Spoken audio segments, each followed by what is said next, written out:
Get out! Get out! Hello there, chat. Welcome to another stream. I have been crying for the last 2 hours because we had to end our first session of Guardians of the Galaxy over with channel members on stream. If you haven't seen that, go check that out. Oh, it's still there. I didn't get it. Oh, there it goes. Eyelash. There we go. What are we doing today? We are programming Stevie 6. There you go. By the time I remember the name, it's going to be time to break them down because hopefully we can finish programming today. Stevie 6 we'll know what Stevie 6 can do, and it's just a matter of moving that main brick into R2D2, getting the head to spin as well. We're going to be looking at that top motor, which is very important for R2D2 because I feel like the head should turn where R2 moves. Now, controlling R2D2 is going to be very difficult. I want to see if we can get inputs and outputs into this software. But before we get into Stevie 6, hello there all. Hello there Tinks, hello there Ninjago fan, hello there Django Fett Studs, hello there Cleared44, hello there all. There is 198 new sets. Now, I think they're all going to be t-shirts because 198, and I haven't seen any LAN members on this. This doesn't sound like it's a ton of sets, but over on lego.com, genuinely, this was 73 this morning. This was 73 when we were on it in the members stream. 271 products. And when you filter by sets, that number doesn't change, but we know Lego. Lego include t-shirts as sets. They include puzzles as sets. They include keyrings as sets. So what does a set mean? We'll be finding out in a second. None of these are new. These have all been up on Lego, and I think we've looked at every single one of these. I think we've looked at every single one. We've looked at a lot of Pokemon recently. Hello there, long time no see. Welcome back. All right. So, calm down. We don't know calm. What is calm? Oh, I'm excited. 198 new products. If these are all shirts, I'm going to be so disappointed. There's got to be one set and we call this a victory. There's a lot to get through. Okay, strong start. Some bags. Fair enough. Some bags. Maybe then, why are there 6 bags? I didn't even know this many bags could exist. Herschel Heritage I have not heard of. Should I have heard of Herschel Heritage? These bags do look nice, I have to say. They do look quite nice, especially that blue one. I see a 6x6. I want to take one of those. Herschel Heritage. Herschel Heritage. Oh wait, that yellow on the bag, that is their logo. Herschel Heritage. I feel like I've probably seen Herschel Heritage bags, but they just look like a typical rucksack. So, and they're only like 40 odd quid a bag, £55, that's the Lego tax. Yeah, 43, 48, 50. I think 50 is coming straight from their website. So Lego's only an extra £5. Crocs were double. Lego Crocs were double the price of your average Croc. These heritage bags for the Herschel Heritage 24 litre. This is a youth backpack. Is this 24 litres? The flowers is nice actually. I like these. Okay. Boys and girls, yes. 24 litres, is it? 26 litres, or a little bigger. I mean, I don't know why they're marketing it for kids. Again, youth backpack. It's bigger than the adult one. It's 2 litres bigger than the adult one. This will fit an adult. Boys and girls. Adults aren't feeling very welcome here, Lego. Let's come out of this. It was better when they were just images, eh? It was better from here. Hello there, Moon. Welcome. Oh, hip pack, duffel bag, black falling florals, and black abstract brick. These are all going to be bags. Let's count them through. 3, 6, 7, 8, 9, 10, 11, 12. There's a tote. 13, 14, 15. Oh, pencil cases and the lot. 16, 17, 18. And we're at the end of the bags already. That is that drop. 18 bags. Lunchbox. These actually look real snazzy. I mean, 40 quid. Wait. Wait a second. Youth is the older one. Youth backpack. Kids backpack. Imagine this is 24 litres. Don't. 20 litres. Is 20 litres is an A4. The A4 corners of your notebook or like a laptop would poke out of this, wouldn't it? 20 litre backpack. Well, it does have some dimensions. An A4 piece of paper. 21 centimetres wide, 28 centimetres wide. 29.7 centimetres tall, 39 high. Wait, this is awesome. And it's cheaper than a Herschel Heritage backpack. If you want a Herschel Heritage backpack, pick up the kids one. The kids one's awesome. Yeah, the generic backpack from Herschel Heritage is 50 quid and it's midpoint between this and the 55. So it's about right. I think it's a bit much for a backpack, but this is a designer backpack. I got a designer backpack that led me through secondary school, through sixth form, and if I kept it, would actually I have got it. I have got the backpack just over there. I've still got the backpack. It's still doing me to this day, and I got that 20 quid. I got it on a sale, but full price. It wasn't much more than 20 quid. 25, 30 tops. It wasn't too much a sale. A nice designer bag as well. The material. Oh, the material. So good. What other bags do we have? So I might pick up a rucksack. 45. If I want a key ring, I'll pick up the rucksack. That would get you to the 50 for the minimum spend. Ooh, Tom Nook has returned.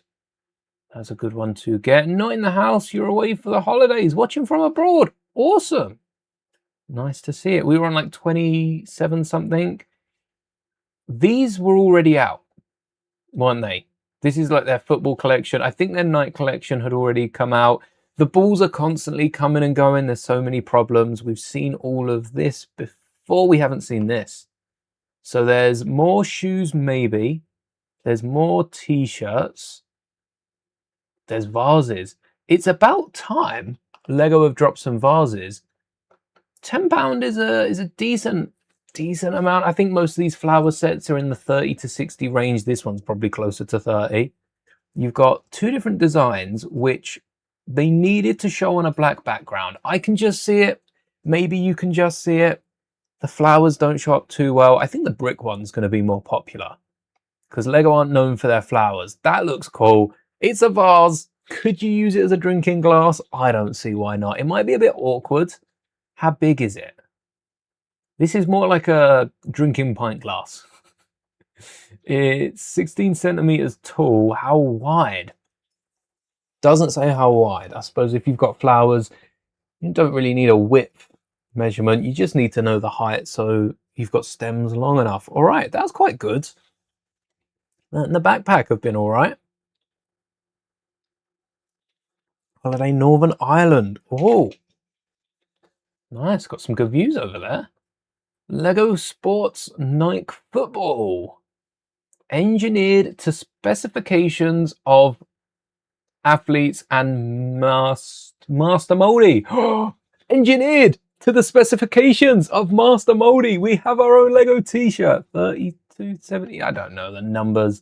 I'm not a big Nike fan. I like some of the things that Nike have. I like their sportswear actually. That was good. But yeah, not as good as the bags. Not as good. Do we have any actual sets? We're a third of the way through and we're yet to see a set reveal. We've got a few that we're waiting on.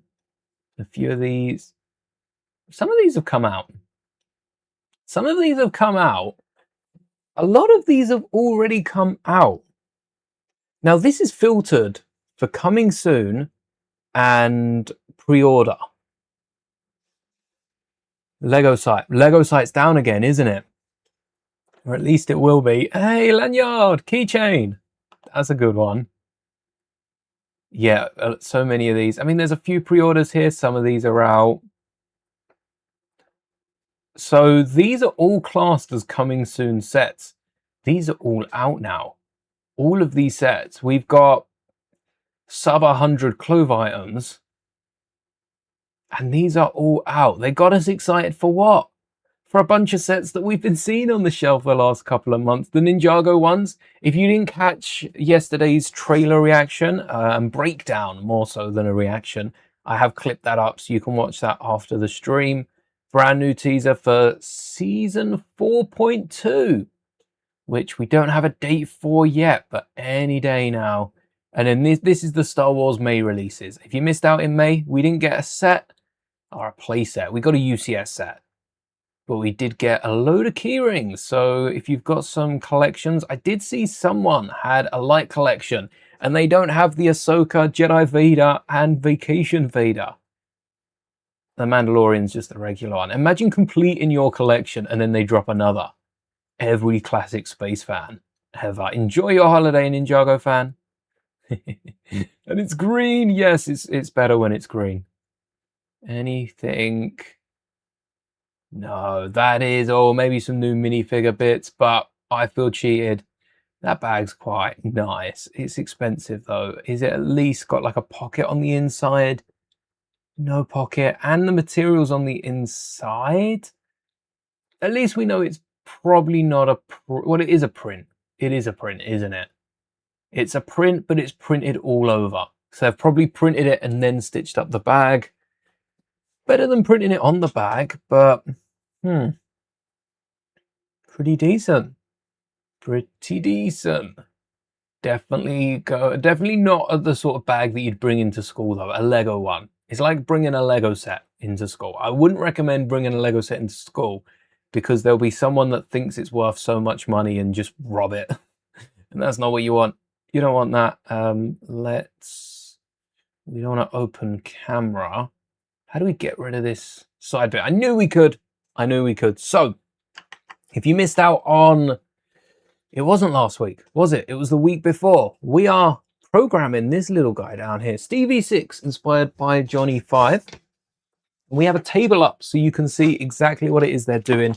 These are all the spare parts from the boost kit. This is an official Lego set, and these pieces are from the official Lego set as well. Haven't even parted this one out. Push the boat out for it. And so far, we're going to need to switch up just how far they go. The table's a bit rocky, just a little bit rocky. Hopefully it can withstand what it needs to. Let's turn it on and show you what we got going so far. And then today, hey, you're not even connected though, are you? Stevie 6 pair. So happy we could rename it so that it's actually Stevie 6. There we go. What happens while true? Forever, basically. Blink, turn 180, weigh, robot straight for 1,000. How far is 1,000? There we go. I'm going to be ready to catch this. Are you ready to see Stevie Bricks do a little patrol? This is what we set up for the Scarif train, wasn't it? And I don't know how it's going to interact to the whole. It actually turned pretty well.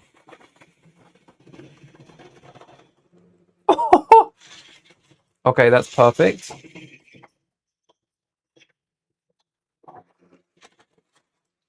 Oh yeah, wait, I need to stop it. I forgot it goes forever.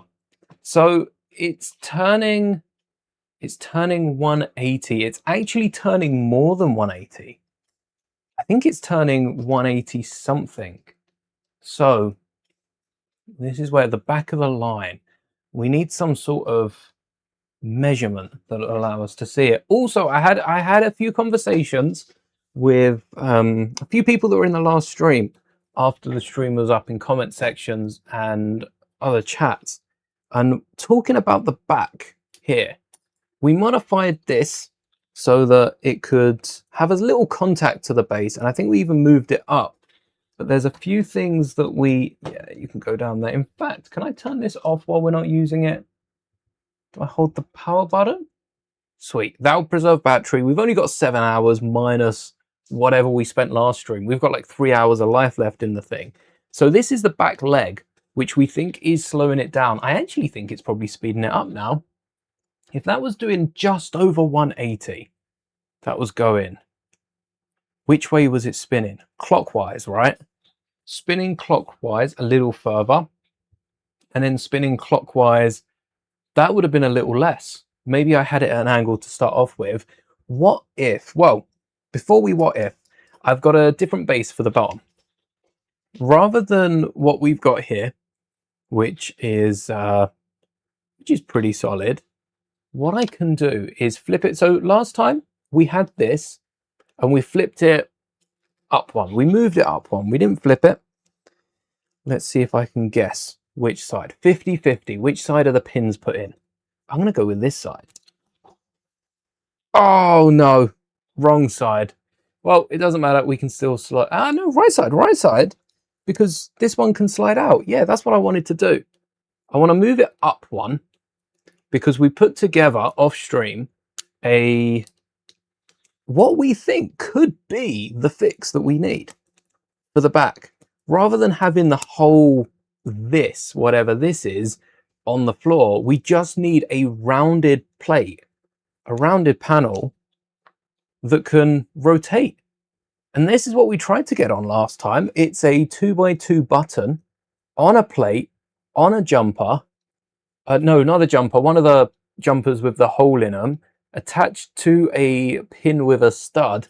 And then I've connected it to these Technic pieces so that it can slot right in to the L bracket, lock that in place.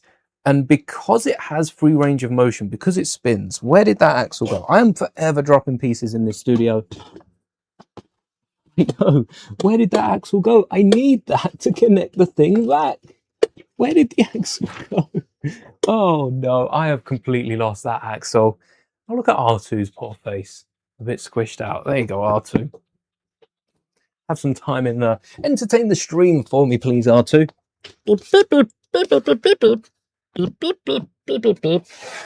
I genuinely cannot find that piece. I'm going to have to get another one. Whilst I get another axle, hopefully the fact that this rotates.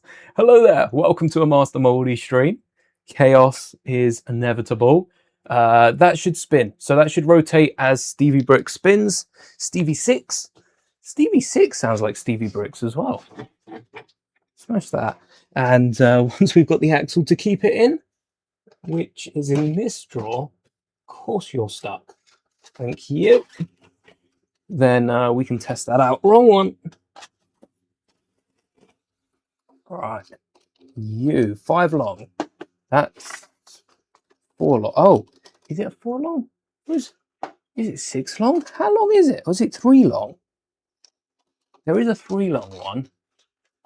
I don't know if that's going to fit. And then if this works, we can move on to the sensor. If not, there is one other thing that we want to try. 1, 2, 3, 4, 5. It was 5 long. Definitely 5 long. 1, 2, that could be 5. It looks 6 though. And then in there. Sorry, Stevie 6. This is as bad as Charizard. Oh, right up the behind. And now this rotates. We do still have that one joint there.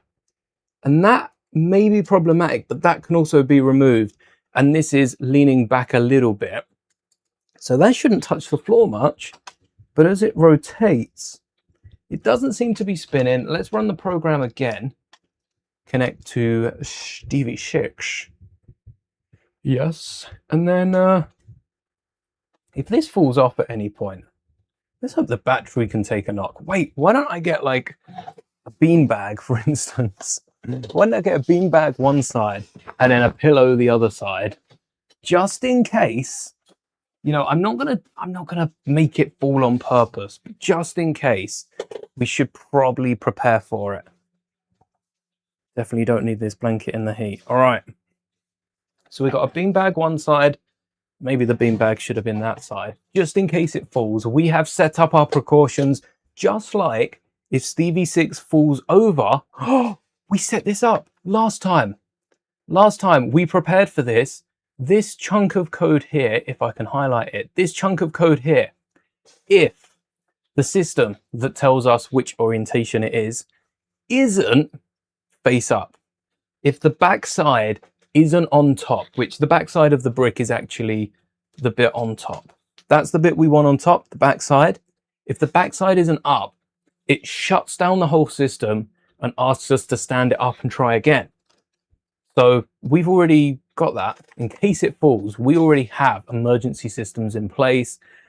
Let's run it and see if it spins any better or if it spins any worse. Oh. Oh, Stevie, 6. Program was stopped.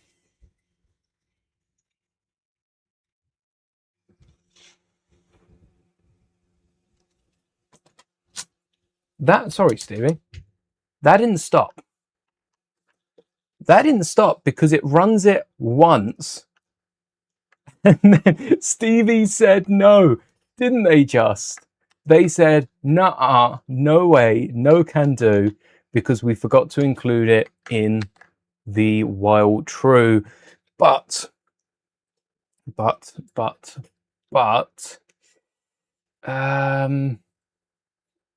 while true. All right. I've got an idea that means we could do it every other time. So we need a counter. We need a counter which we will set equal to 0, which we a number. What's a number in Python? We need an integer variable. It's been so long since I've done this. We are learning as we go here. I guess I could include like int. That tells you it's an integer. Yeah. So score, oh wait, we don't even need, apparently we don't even need that. We just need to declare it's an integer so that it knows it's a number. As this is a declaration, I'm going to include it on the top with all of the other, like, oh wait, hub, left, right, center. Yeah, I'm going to include it with that. What the counter's going to do is have 2 different colors. So we can set up then we want 2 values, which would be this. We want 2 values for the colors. What colors are we doing? Magenta and green. So our colors could be, how do we run a, oh, I spelled Python wrong. Oh, that's why it come up. Oh wait, integer. Oh no. Oh. We want 2 values in a variable so that we can call upon them. I think it's squared brackets, but we've got squared brackets in this as well. Oh wait, no, we just need the first half. Oops. So we've got that. We've got green. And these are going to be called upon. So it would be color like 1, color 2, color. We need to call back on color. All right, what I need is a like a, what do I need? A variable 1 and variable 2. How do I specify a, you know what I'm trying to do? So with these variables, I need to go back through and relearn the basis of Python, because once I know it, it's like but right now I don't know it. I need a list. That's what it's called. A list. Yes, lists with square brackets. That's the one. And then use the function of square brackets to access data with the first element at index 0. So index 0, so our integer starts at 0. That's just an empty integer. By default, that's 0. We want the integer 0 to be first. So at the end, get a bit ahead of ourselves, we want to add 1 to the counter. And I think to add one, you just add one. Numbers are used in Python. Pretty sure. Pretty sure it's just add one, isn't it? Yep. Or there's two ways of doing it. Oh wait, this is easier. It's just plus equals one. Mad.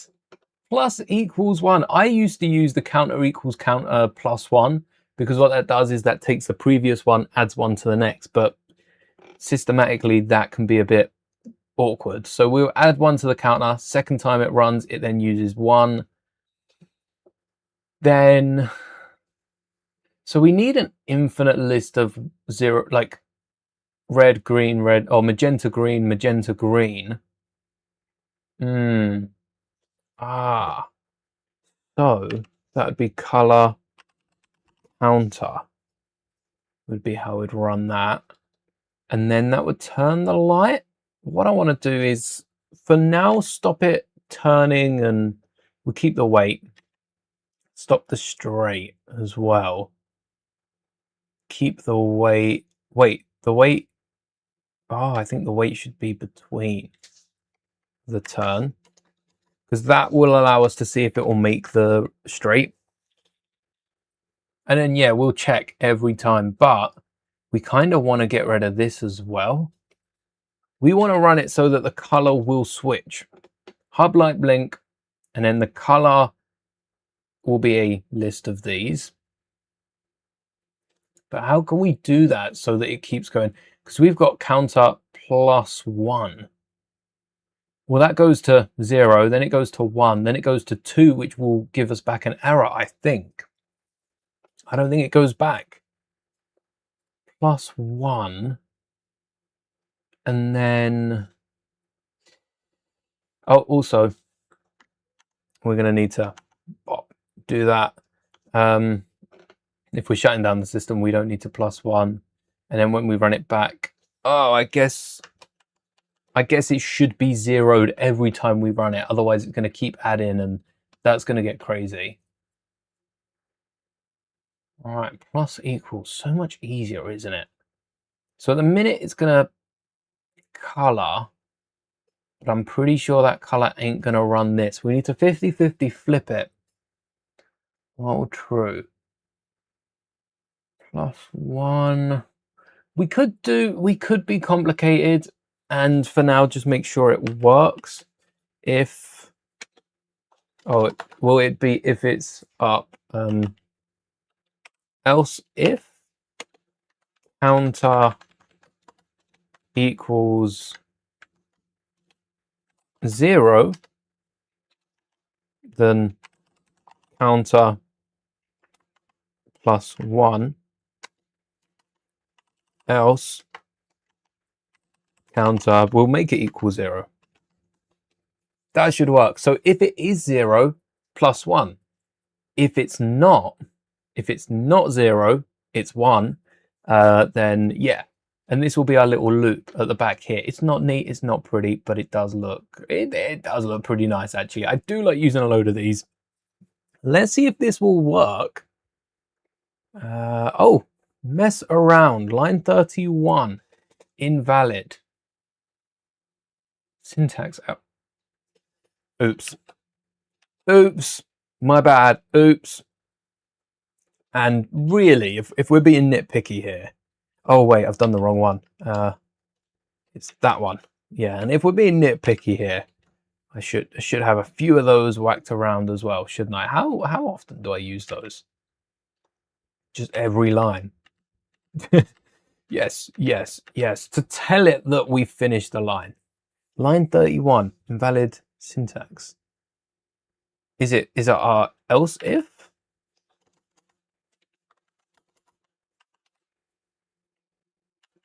Yeah, else if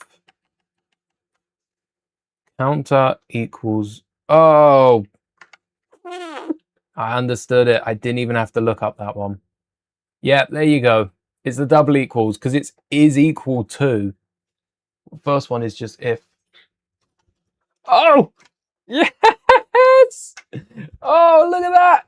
Look at that. Within the first half an hour, we've got a blinking light. Purple, green, purple, green. Let me turn off. Purple, green, purple, green. Yes. Yes, yes, yes. So this is going to work. This is going to change the color. Was it worth it to, like, you know, all of this? I guess we do have our system in here, and this is to change the color. So these 4 lines is instead of rewriting everything, which at the minute is 4 lines. At the minute it's 4 lines. Soon it's going to be a lot more than 4 lines. So now we've got the same amount, and we just... Oh, let's stop it before it runs that. Oh, good thing it doesn't update as it goes. Whew, we nearly had it sending right into RAW. That wouldn't have been a good idea. Wouldn't have been a good thing to do. All right. So at the minute it's blinking. Oh, that worked so good. That is beautiful. Thank you for that. We needed that at the start of the stream. We needed that little win. It's going to wait. It's going to go straight. What was the problem with the circle? We never figured that out. So it turns first, right? Let's run it one more time and I'll see what I need to do. I do need some sort of set square to know if it is straight. I think that's pretty straight. I think that's pretty straight, chap. Straight as we need it. Come on. Come on. Oh, no. Come on. Oh no, you've fallen. System cut. That's what we were fixing. We were fixing the system cut. All right. So it doesn't do quite 180. It might be because of the wobbling. I could put my foot on it. Actually, I could also press it against the drawers. I got my foot on it on the bottom and I've got it pressed against the drawers. Oh, it cut the system, didn't it? That's something that Lego didn't do. Lego couldn't just put that in. It took us... Okay, we didn't do it today. We didn't do it all today. It took us a while to learn. But with half an hour, including looking at Lego sets, we looked at 198 Lego sets at the start of the stream. Actually, we looked at 271 Lego sets at the start. All right. Does it work better without the vibrations? Go. No. Not affected. And it cuts the power. It goes for a little bit. It's not perfect, but we'd need a second. What we'd need to do is have in the brick a code always running. I mean, it couldn't do it if it goes on the side, but if it does, if it does catch, if the motor feels any sort of friction, it could cut power. That'd be a good safety feature to imply, and just have that running on a separate circuit, give it its own battery so that that should work regardless of how low the battery is on the actual brick itself. We need it to turn better. We need better turning, and I think the problem is because it was turning all right. It was turning all right before. I think the problem is this back here. So we need to get rid of this and add a wheel. Now we could go for the other option. The other thing that I was thinking for the wheel, this is important because right now we've got 2 treads and then we've got the little bit at the back here. For R2-D2, we're going to have 2 wheels and we're going to need like 2 little bits for R2-D2 to support. Hopefully they'll take most of the weight and the wheel can like drive itself around. That would be real nice. As for spinning, that would be quite fun. Front wheel drive for R2-D2. I'm thinking instead of this Technic piece back here, if we can find one of those aeroplane wheels on the back, that would not only support it, it might support it a bit higher up as well, which we could go for that. But it would also, yeah, it might support it higher up. Actually, do we need also? No, we don't. But it would also allow it to rotate, spin around, and shouldn't hold down Stevie 6 whatsoever. I've just got to remember where I put my aeroplane wheels, which they might be in here. Hopefully. Actually, oh no, I've just broken down an aeroplane. Oh, that's in a big tub of parts. I have 2 wheels in that one. Here's one, but it's not a 360 wheel. Specifically looking for the one with a Technic piece that's a 360 wheel. The fact there is one in here gives me hope. Also, I could try and fit Stevie 6 with a marble. I don't know if a marble fits in a ball joint, but that sort of roundedness, that would work. A non-rubber element would work best, but a wheel with that motion. Could we get a regular wheel under that? Like that wheel that I just found. If that was connected to the same piece as the other bottom, this is a similar wheel to the Old Republic Astromech. I shouldn't drop any pieces in these drawers today if they're under the desk, right? You should think. This wheel. Same as the Old Republic Astromech, the 2x2, and that would go into the same connection as this. The same Technic pin with the 2x2, we just got to get rid of the plate and the button. And then we've now got a pin on it. Anytime you need a pin, just attach this is the jumper with the hole in it, the rounded plate, the rounded tull. It's one of those. Got the hole in it so that we can get the pin. And now this wheel is free flowing and it sticks out further than the other Technic pin. Whoa, whoa, whoa. Oh, no wonder the camera doesn't want to focus. All right, this might be too tall, but I'm willing to see if this would, yeah, the wheel, as I move it around, the wheel moves. This is what it needed, another wheel. Let's see how it rotates like this. Let's give it some space from the edge. Oh, let's not tempt fate here. You've gone to sleep. Thank you. How considerate. Saving battery. And let's see if it can run it. Good morning, Snow. Hopefully this is the first successful test with the brand new wheel. Either way, it's the first test with a brand new wheel. Oh, that's too far. That's too far. No. We managed to fix our emergency system. So all we need to do if something goes wrong, flip it on the side, and as you saw, it does power down. That is beautiful. It turned too far, almost like Lego were anticipating the anticipating the difference in it. So we're going to have to change the number now. Is it consistent? Scientific method says we need to attempt this multiple times. We need to test this a few times before we come to a conclusion. So how many times should we test it? 3, 5, 6, 7, 66, 420? How many times is too many? And whilst we decide that, I'm going to run it a second time because it's definitely more than twice. All right, so you should be coming this way, right? No, that way. No, which way? All right, not that way. Whoa, see, that's way too much. No, stop, wait. And system cut. That is beautiful, love that. So if that's going more than 180, we just need to reduce 180. Just saw the Guardians stream. Was it 2 a.m? Yes, it's not going to be that way every week. It's just because there's no streams over the weekend. But yeah, you can go back. That's getting used to a lot of the games. It was actually really fun. I'm not going to spoil why, but members, check out the Guardian stream from earlier on. And we've got to reduce 180. Now we've only got one number to change. Remember when we did this on the Lego app? And there were like 12 numbers we had to change every single time. Now we only have to change one. And what we can do is not do that. Right angle equals, yeah, right angle equals. So originally 90, and right angle is a bit of a long variable name.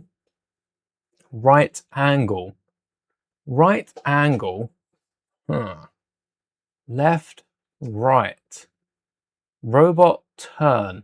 Why are we not turning left or right?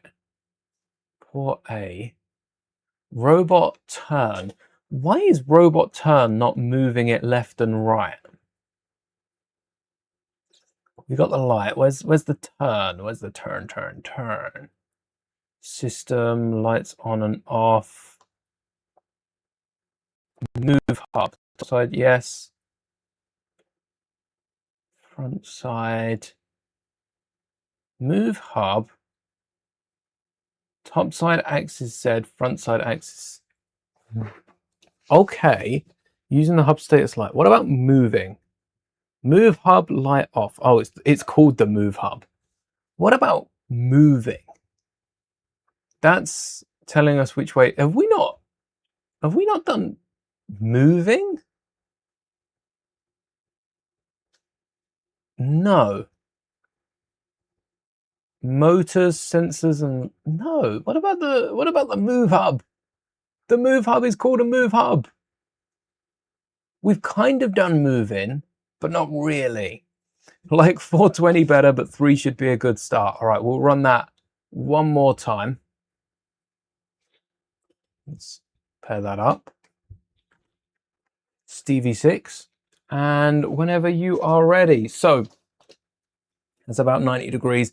Still don't have any sort of compass or protractor, I don't think, with me, but I'm good at approximating this sort of thing, and we could use Lego bricks to see exactly where. So I need to stop it. No, oh, the wheel went off. Good thing I stopped it. Let's see. So 90 degrees is facing forward. Let's see how far you spin.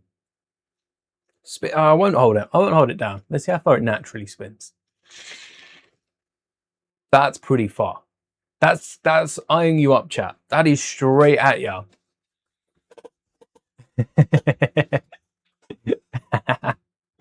That's 45 over. That 180 degrees has gone a full 45 degrees over. I mean, it's eyeing up the camera, and the camera's not quite 45, a little bit less. That is 45 though. So we'll knock it down by 22. Let's not get into decimals until we need to. We could knock it down to 70 as well. So we'll knock it down by 20, and then we can keep dropping it if we don't feel like it's too accurate. But the reason why I'm changing that is instead of trying to work out how many turns, what we can now call is robot turn two times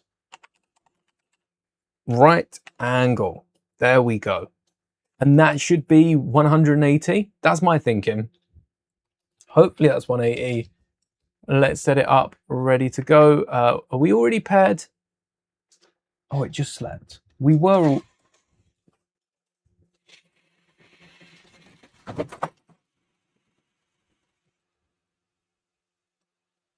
Well, at least we know the emergency stop works. What fell as well? It knocked some. Oh, was that the arm? I don't even know what went wrong there. I wasn't even paired with it. I pressed the button and apparently the button plays. So now we know that it definitely wasn't paired. Who's hacked into Stevie 6? What fell?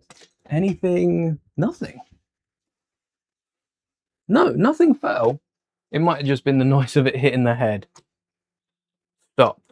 If I press this, does it go?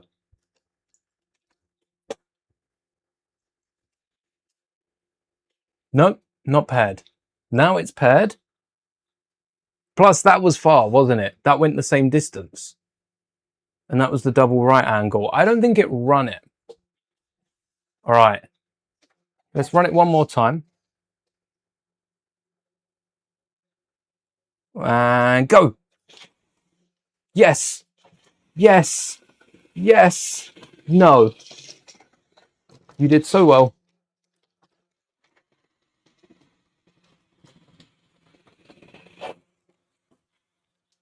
Good thing we put the beanbag there. Are you going to stop?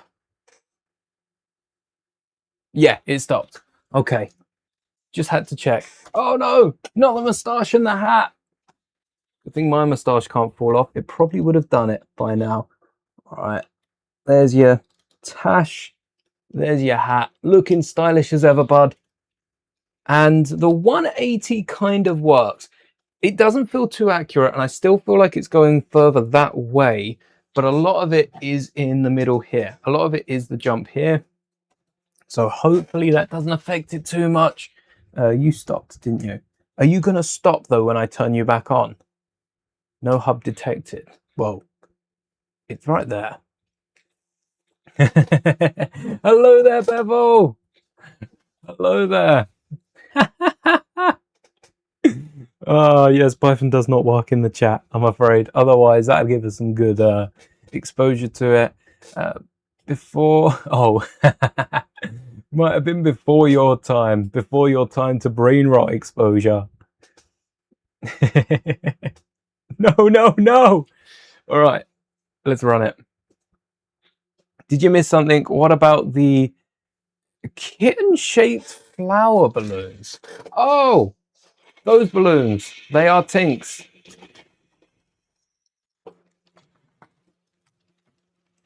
We need to shorten the distance it's traveling.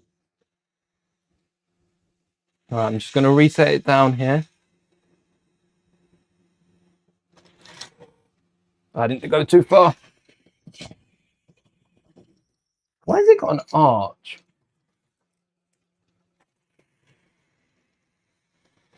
It slightly goes right. And it's going a lot further.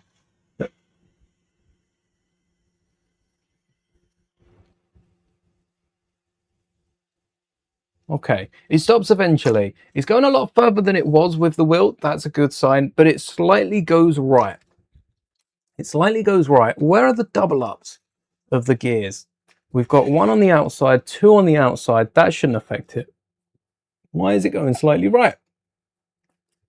Unless it's the wheel, because if the wheel's spinning and then the wheel ends up this way, as it goes forward, it's slightly spinning round and ending up going right. So what we really need, if we were to overcomplicate this, is a wheel that goes down on the side when it's spinning, and then that lifts up and another wheel comes down vertical. That gives us a little bit of spin, but as long as it's to the right, that should mean if I put it down here and reduce the amount it goes straight, let's cut that in half. Let's cut it down to 500. And I still don't know. I think that's 500 millimeters. It should be. Whether it is or not, that is the question. But it should be 500. So it should only go about half the way now. 50 centimeters is about to here. So it should just cross this line, maybe have a little right arc, and then coming back, it should come back to the corner. So let's put a little further away and start off the wheel straight. So we see exactly how it acts. Why am I putting it so close to the edge? Let's start it there. Let's start it this way a little bit. Let's start it. Go, go, go. Oh, disconnected. Was I? Oh, you're working. Go. The balloons are from Tinks's birthday, yes.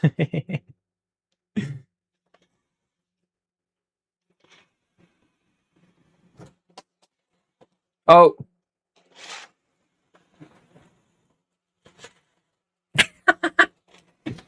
Oh, Stevie 6, you've lost your wheel. You've really lost it this time. You were gonna fall. Oh. Wait, I'm missing a piece. What? Are you still under there? Oh, there we go. It's testing me. It is testing me. I think the wheel needs to be a little higher because as you saw when it went over the hole, it got pushed right through. And I think it's because, where did I put? It stopped, right? Where did I put that brick separator from yesterday? I did say that I probably wouldn't be putting all the parts back away from yesterday. I've still got like the wheels from the boatmobile. If you missed the boatmobile, check out, at least go back and watch the end of that stream because the boatmobile looks amazing.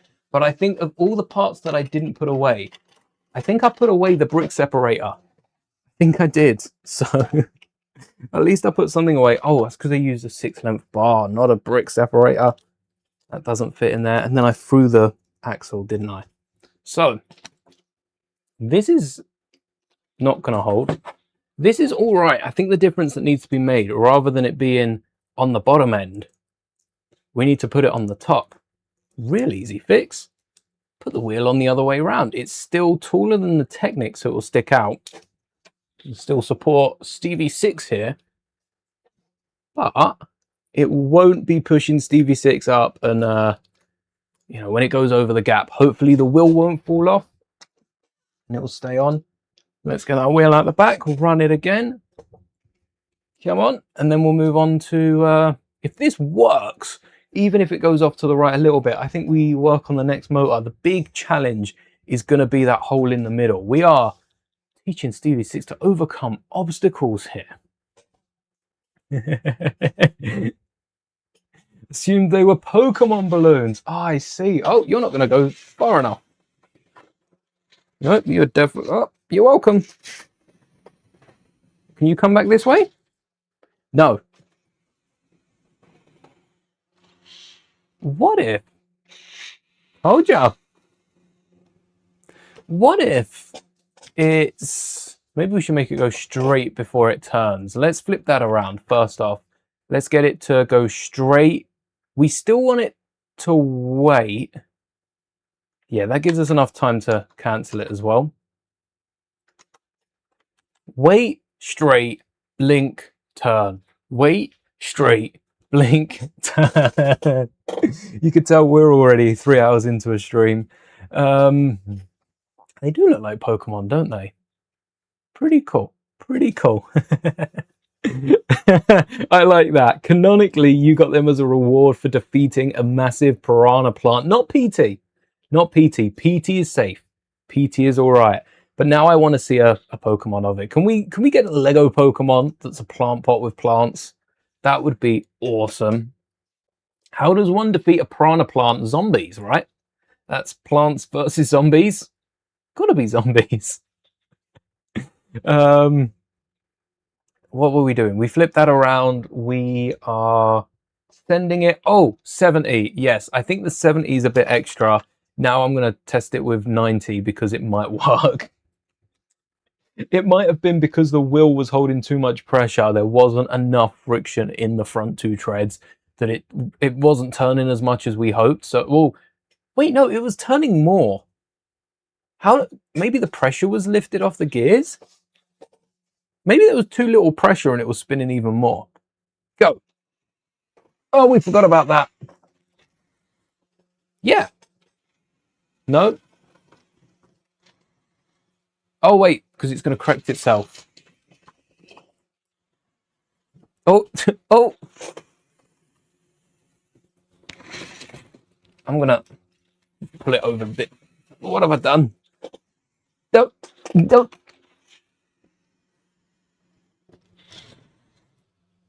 Oh, it's going to go right over the hole. It survived the hole! Right. Don't do it again. Oh, we are testing luck. We are testing our luck here. I can't watch. I can't watch. No.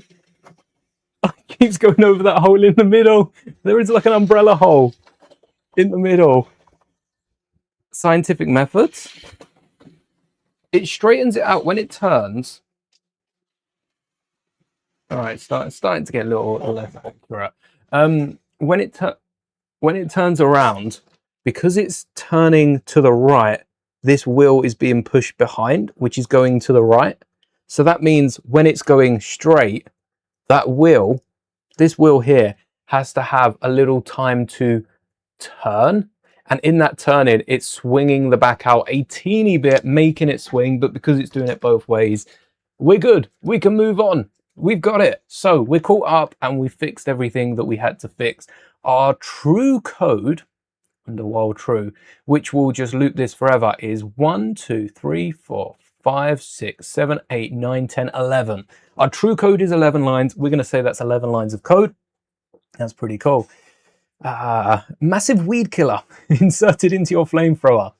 That would take down any Pokemon. Maybe, no, Charizard. Would Charizard be affected by weed killer? There we go. Discuss. So we got the movement down, even if the movement isn't perfect. That would get R2-D2 patrolling, basically. That's pretty sweet. Would be nice to get some input in here. Just saying. We could get it so that, like, if W, we could loop it so that if W, straight, or like then left, and bits like that. But that's a bit more complex. Actually, let me save that for later. how would we get? Yes. So color distance sensor, I don't remember where we got to last time. I know we've got the flashing of lights. Can we go to examples? Measuring color. Okay, I don't think we did this last time. Measuring color? Scans the color of a surface. You choose which colors are detected using the detectable colors method. By default, it detects those colors, returns detected color. Okay. Await color sets this color. Oh, it await. Await. I've never heard of await. What is await? Gripper on angle. Move the gripper up and down. The gripper? Set up all devices. Yes. Move the gripper up and down. These grippers? Move the gripper up and down. What are they on about? Drive forward, turn, move gripper at the same time, and drive backwards. Move gripper. Hello there, Isaac. Welcome. What is a move gripper? Runs the main program from start to finish. Okay, we'll keep the examples up in another tab so we can jump back and forth. Await color, await reflection. It doesn't use any of these in class await. Oh, wait, it's because I clicked await, isn't it? This is under tools, yeah. So gripper, oh, this is just an example. The gripper isn't anything in particular. The await is what we're reading about. And the class await, whenever you see a function or method prefixed by await, that means that it supports multitasking. When running a coroutine with run task, all methods and functions prefixed by await will act as coroutines. If you don't use multitasking, you can ignore the await. Oh, wait, await. Await, refer angle, await. What's async? What? What is async? I need to know the context it's used here. So if we use await, that's a supports multitasking. Drive base straight. Oh, so await does this all at the same time. So can we stack? Can we stack await with await whilst true? Await async. So that does it all at the same time. It will go straight, it will turn, and it will wait. Drive base straight, turn straight. Async.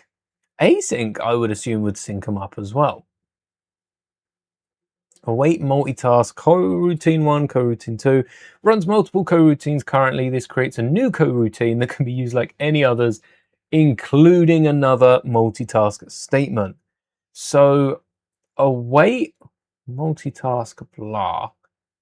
So if I await and then await, that would work together, wouldn't it?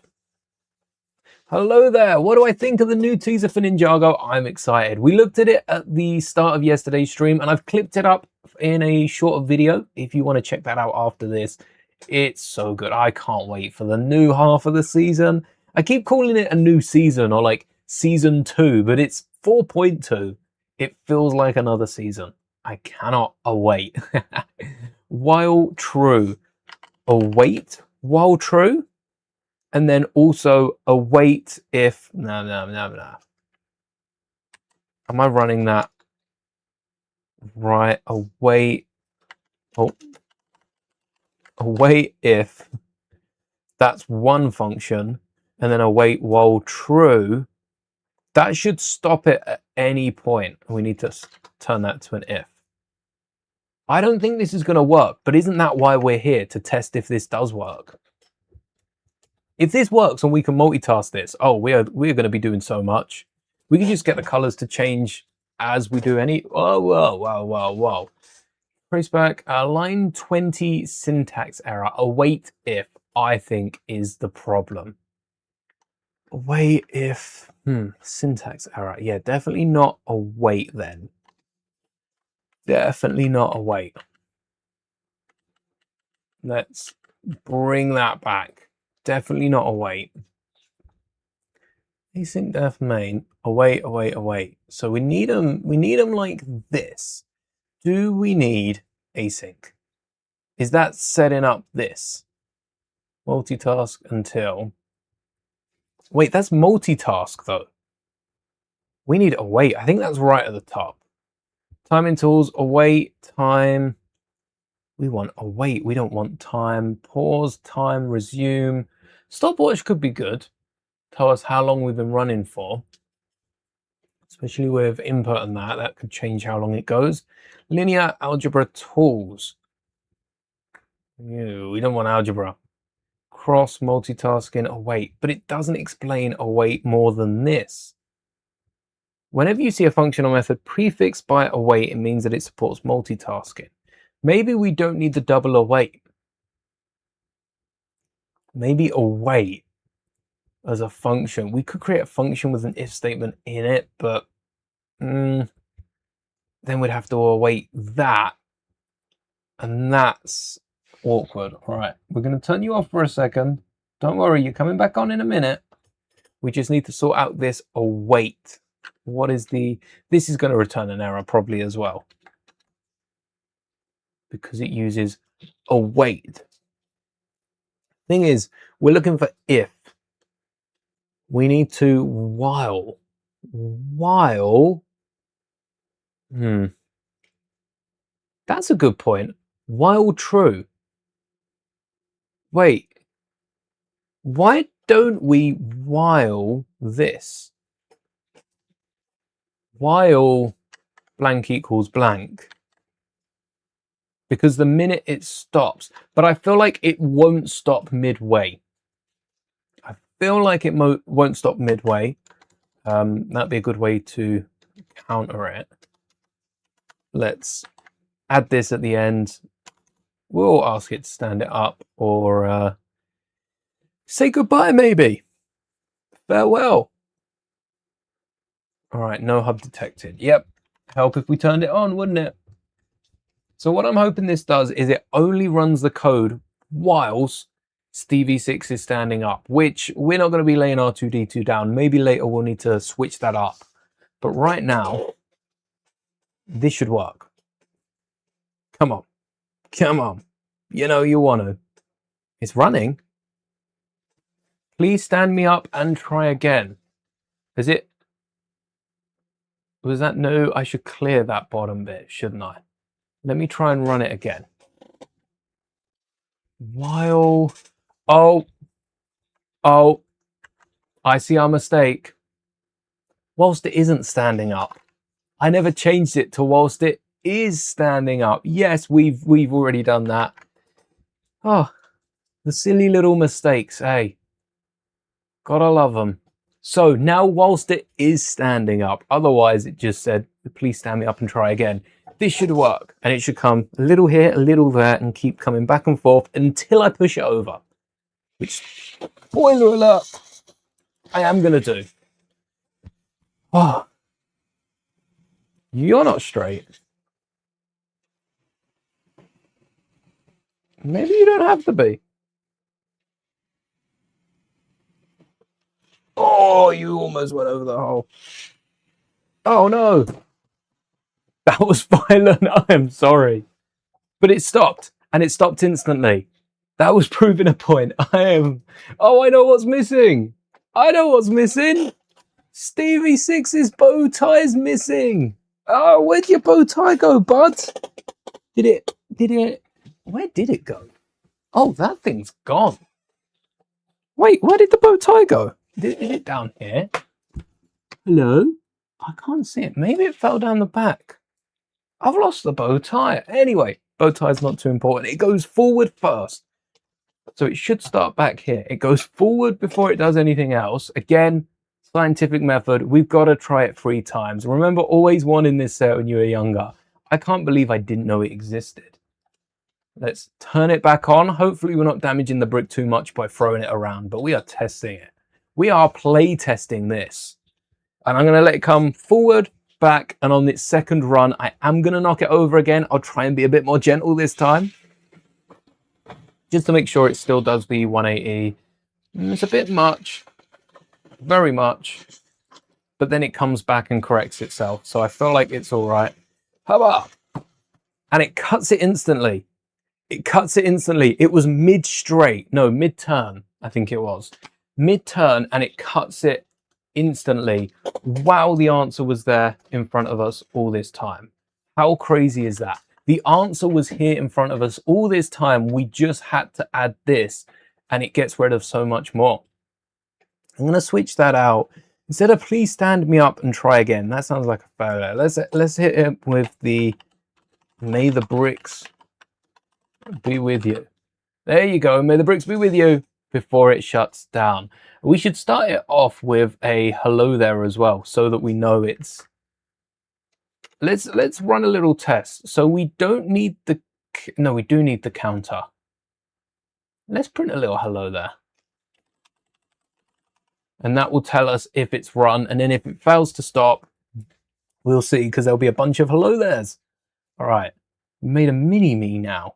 We've got it to run, we've got it to move. The color sensor for await awaits a color, but what does, like, await a color? Does it just forever await a color? It's just always looking for a color. Await means it's always running. So you can't await an if, because an if can't always, it can always run though, can't it? So this is just something we add at the top, isn't it? That's, oh wait, color. Maybe we can display the color that's seen. We don't need a await color input is the color. So color input is the color that it's seeing. Can we have it display the color? Let's see. What would we, you know what we could do? We could be a bit cheeky and just have a while loop on top that supersedes this one. And whilst it's all the way up, because when it's not going to go through the second one, is it? And we could have it display the color input. Let's spell color wrong. Oh wait, we could go with a misspelling of color. Color spelled incorrectly is which color it sees. Will this work, or will this try and run me over? Let's find out. And let's see if we can get it to tell you what colors are currently on the screen. I do have chat on this. Is this Boost or Mindstorms? This is Boost. This is Boost, which I do have a poster. I forgot to put it up today. Failed line 14. Await color. Await color. Scans the color of a surface. No, it doesn't. No, it. Oh, wait. Did we have to? Yeah. Did we have to?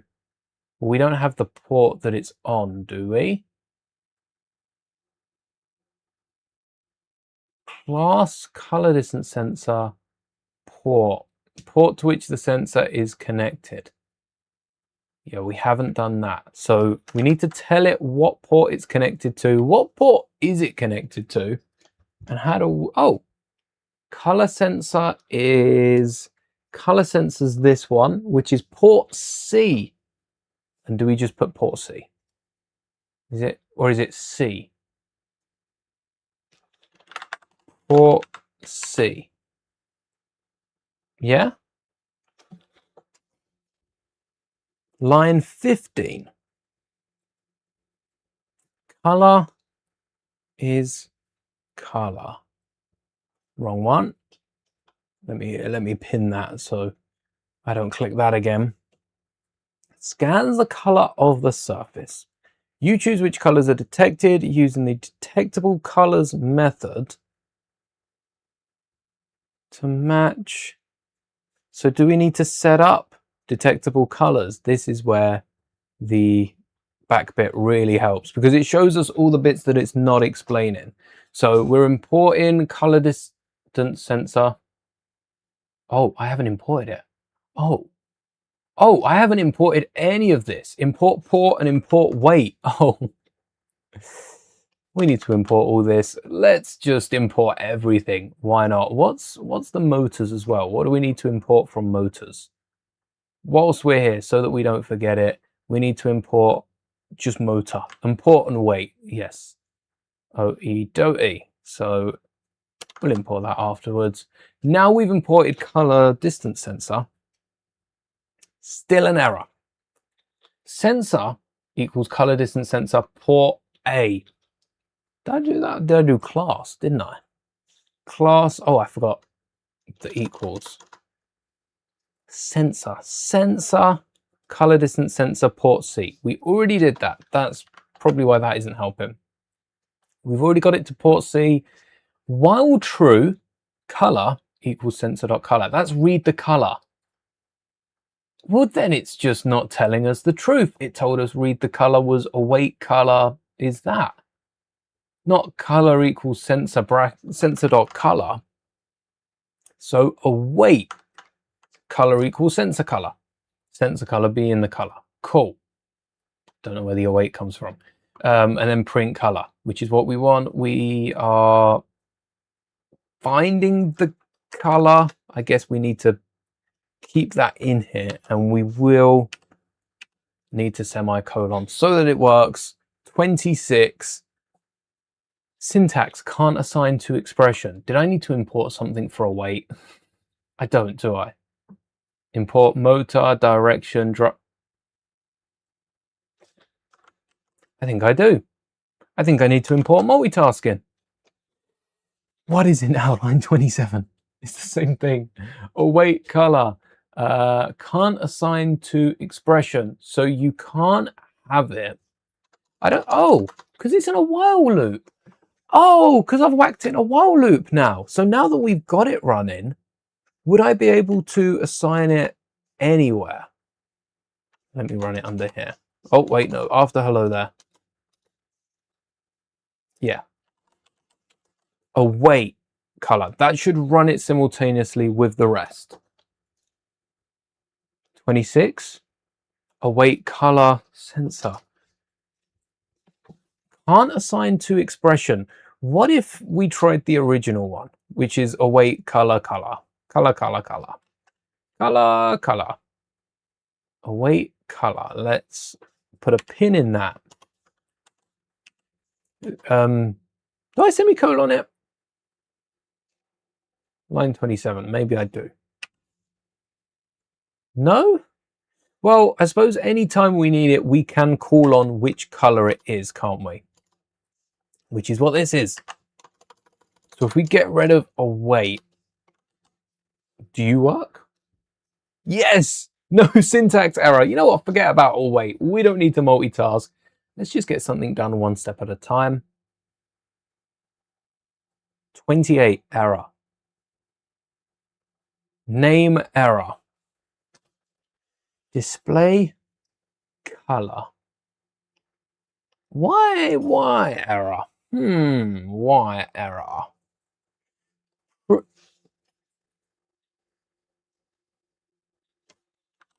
What's display? That's R, isn't it? That's the maths programming language. Oh, I'm getting my languages tongue-tied. It's like when I learned Spanish and I slipped in a few French words on accident. None. Whoa, look at that. Look at that. None, that's white. What is red? Red. He's got red. Look at that, bottom left of the screen. What are the colors? Yellow? Oh, I lent it forward. Oops. So we've got a continuous color sensor. That's handy. If color, so now if it detects something, we can cut the system. We need it to go a while. We need it to, what was it? Not while. It was await. We need it to await. Need to learn how to use this. Set up devices, sure. Motor, direction port, drive base, multitask, run task, async def. Why? Why async? Async.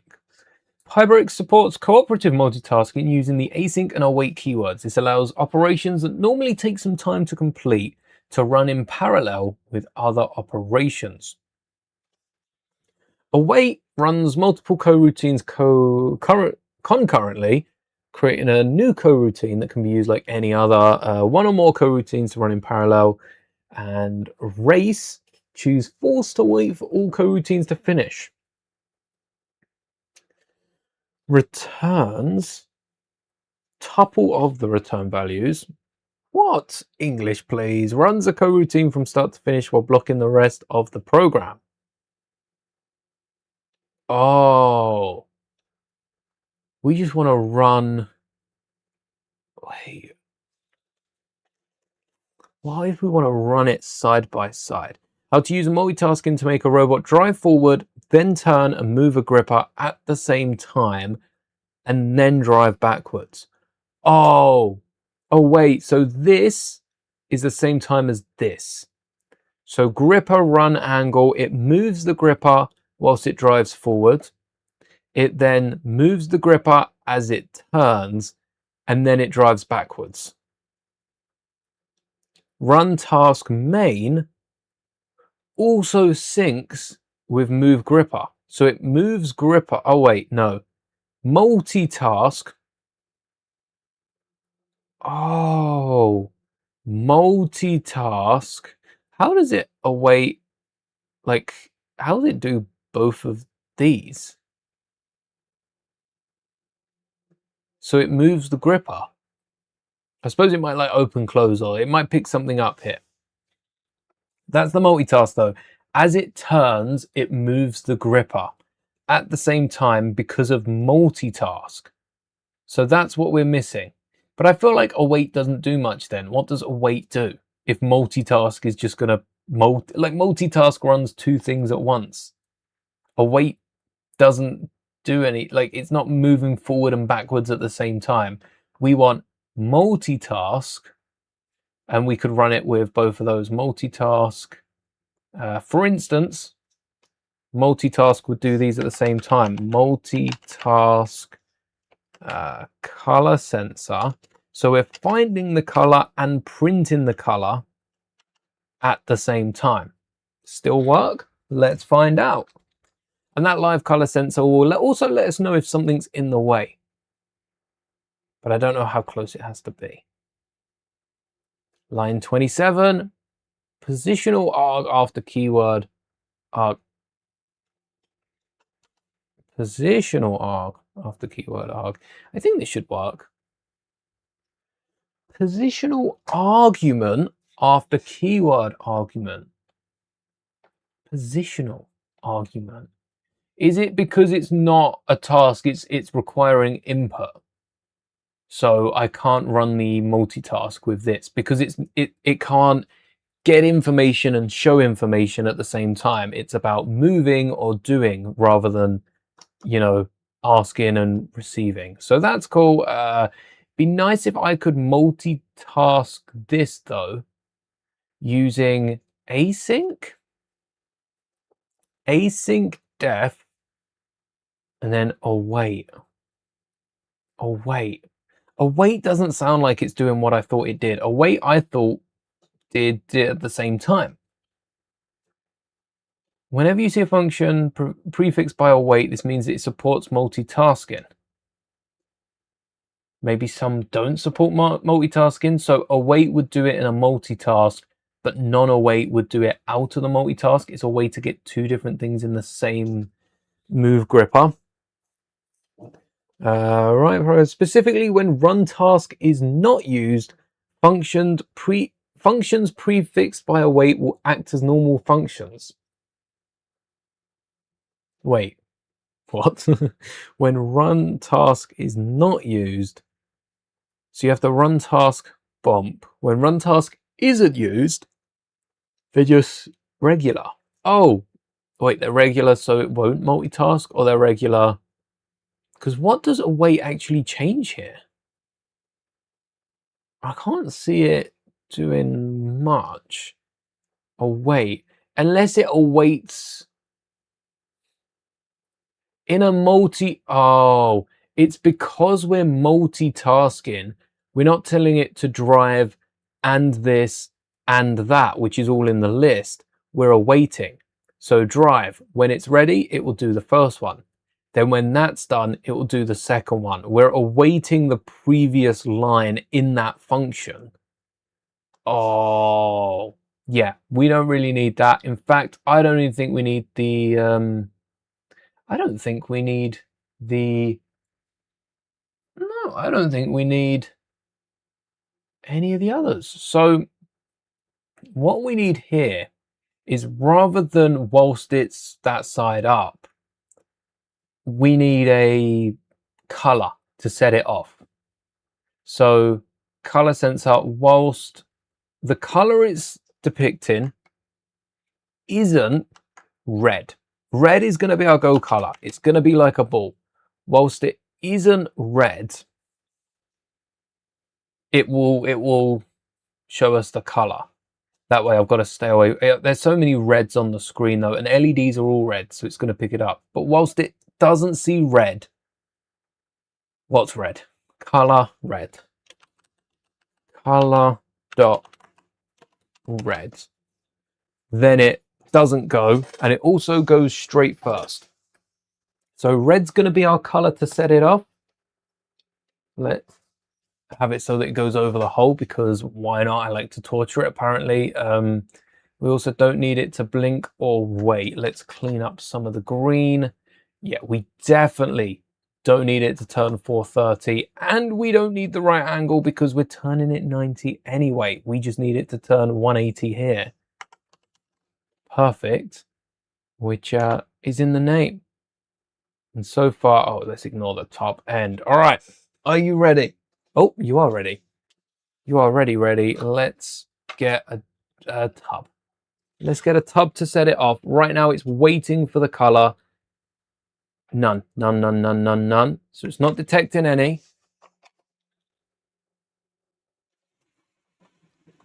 And then it detects a red, and it goes. You're going a bit to the right.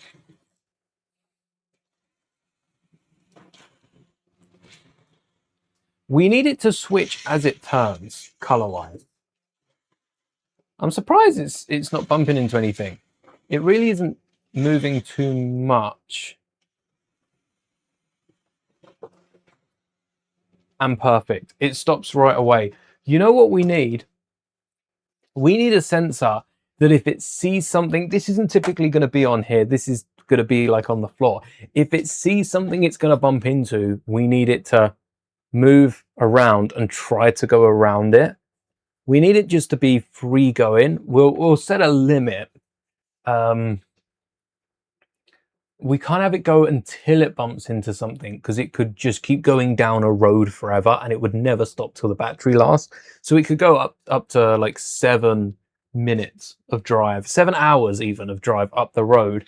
We need to set it so that we can have this go around, so almost freely, have it roam. How would a robot act? Let's get in the mind of a robot. What would a robot do? How would a robot act? Which way is a robot running? And how far is it going to go? Would I like to see your Pizza Planet truck mock? Yes. Yeah, whack it up on the community and we'll take a look.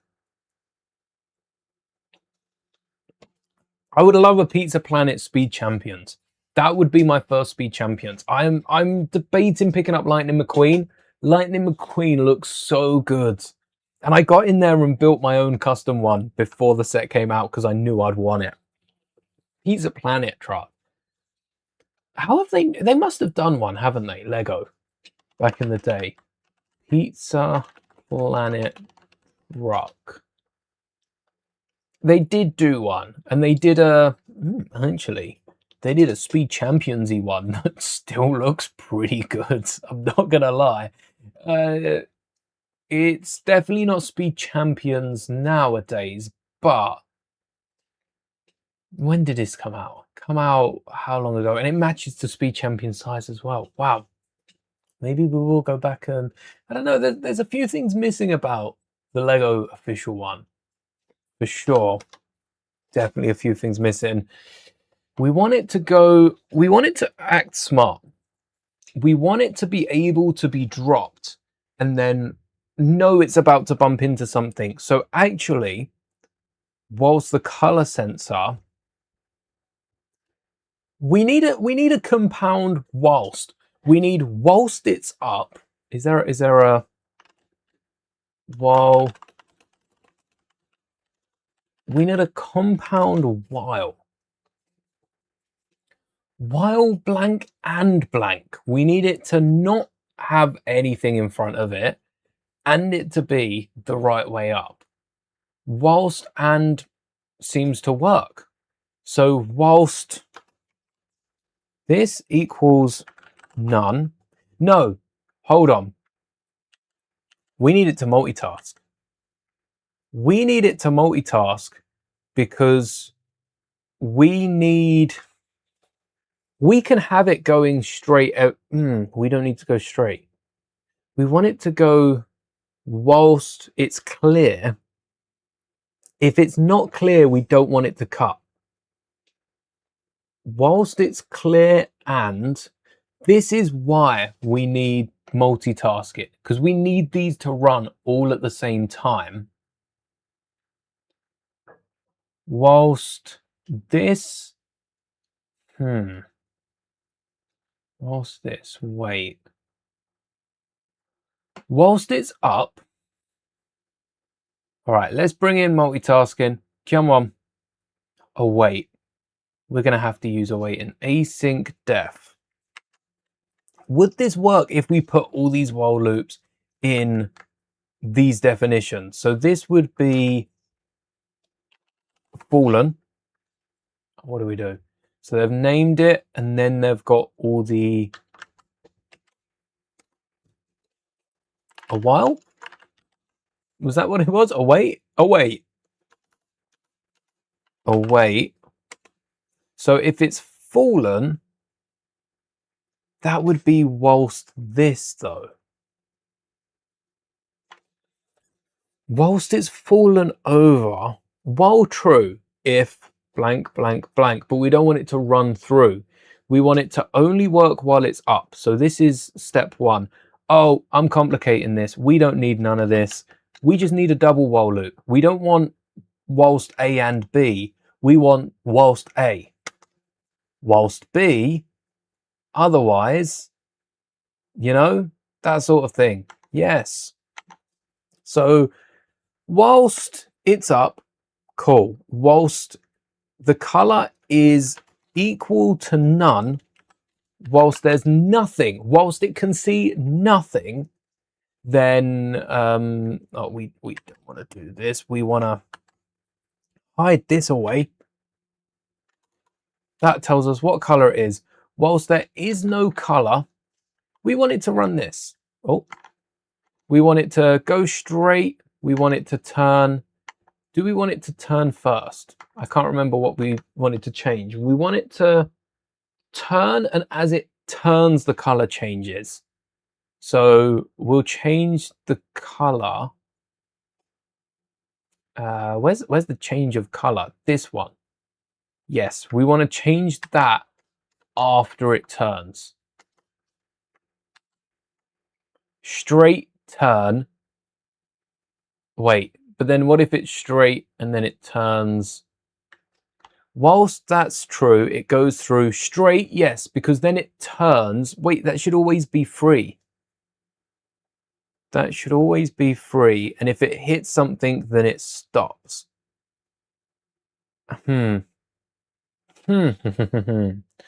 I see an issue here. So whilst it's free, oh no, whilst it's free, it should go straight. And if it runs into an issue, then it turns left until it doesn't see the issue. And then it will go straight again. We want it to go straight 500. That's quite a bit. We could have it map out the room, because if it runs into a wall, say, and then it goes left, maybe it goes 180, backs up, goes right a little bit, and tries to go straight again, and just keeps mapping it out. If it goes straight, right now, it's going to wait. It's going to wait, give us a chance to cancel, give us a chance to go back, and then it's going to go straight for as long as it can. Up to 50 centimeters. If it doesn't run into anything, it's going to do a 180. It's going to turn, it's going to come back, and it's going to change the light with the counter that we've got. Otherwise, if it does bump into something, we want it to turn around. If it bumps into something, we want it to turn around and then go straight but further so it doesn't bump into that again. So right now we got Stevie 6. Stevie 6, you're not on, are you, bud? Nope. If Stevie 6 was to go forward and then there's a wall here, it sees that wall. I don't know at what point it will see that wall, but I hope it will see it before it hits it. Then we want it to avoid it. Maybe there's like another robot standing here. We want to avoid it by going right, forward, left, forward, right. But then if at any point it bumps into it again, then we want it to go around. We're trying to make a patroller here. We're trying to get it to patrol, and if there's an obstacle in its way, we want it to go around. So right, forward, left, forward, left. We want it to turn right until it's clear. We want it to turn right until it's clear and count how many times. Go forward until it's clear and count how many times. Yes, this is a way, this is a foolproof way we can get this to work. We can get it back on track. So whilst the sensor is not clear, oh, I spelled it wrong. Spelled it right, but spelled it wrong. While the sensor's not clear, we want it to, so we want it to set right turns equals 0. And then we want it to turn right, which is this one, robot turn 90 degrees. And then right turns +1 is how it works. If it's done a full loop, if right turns is 4, print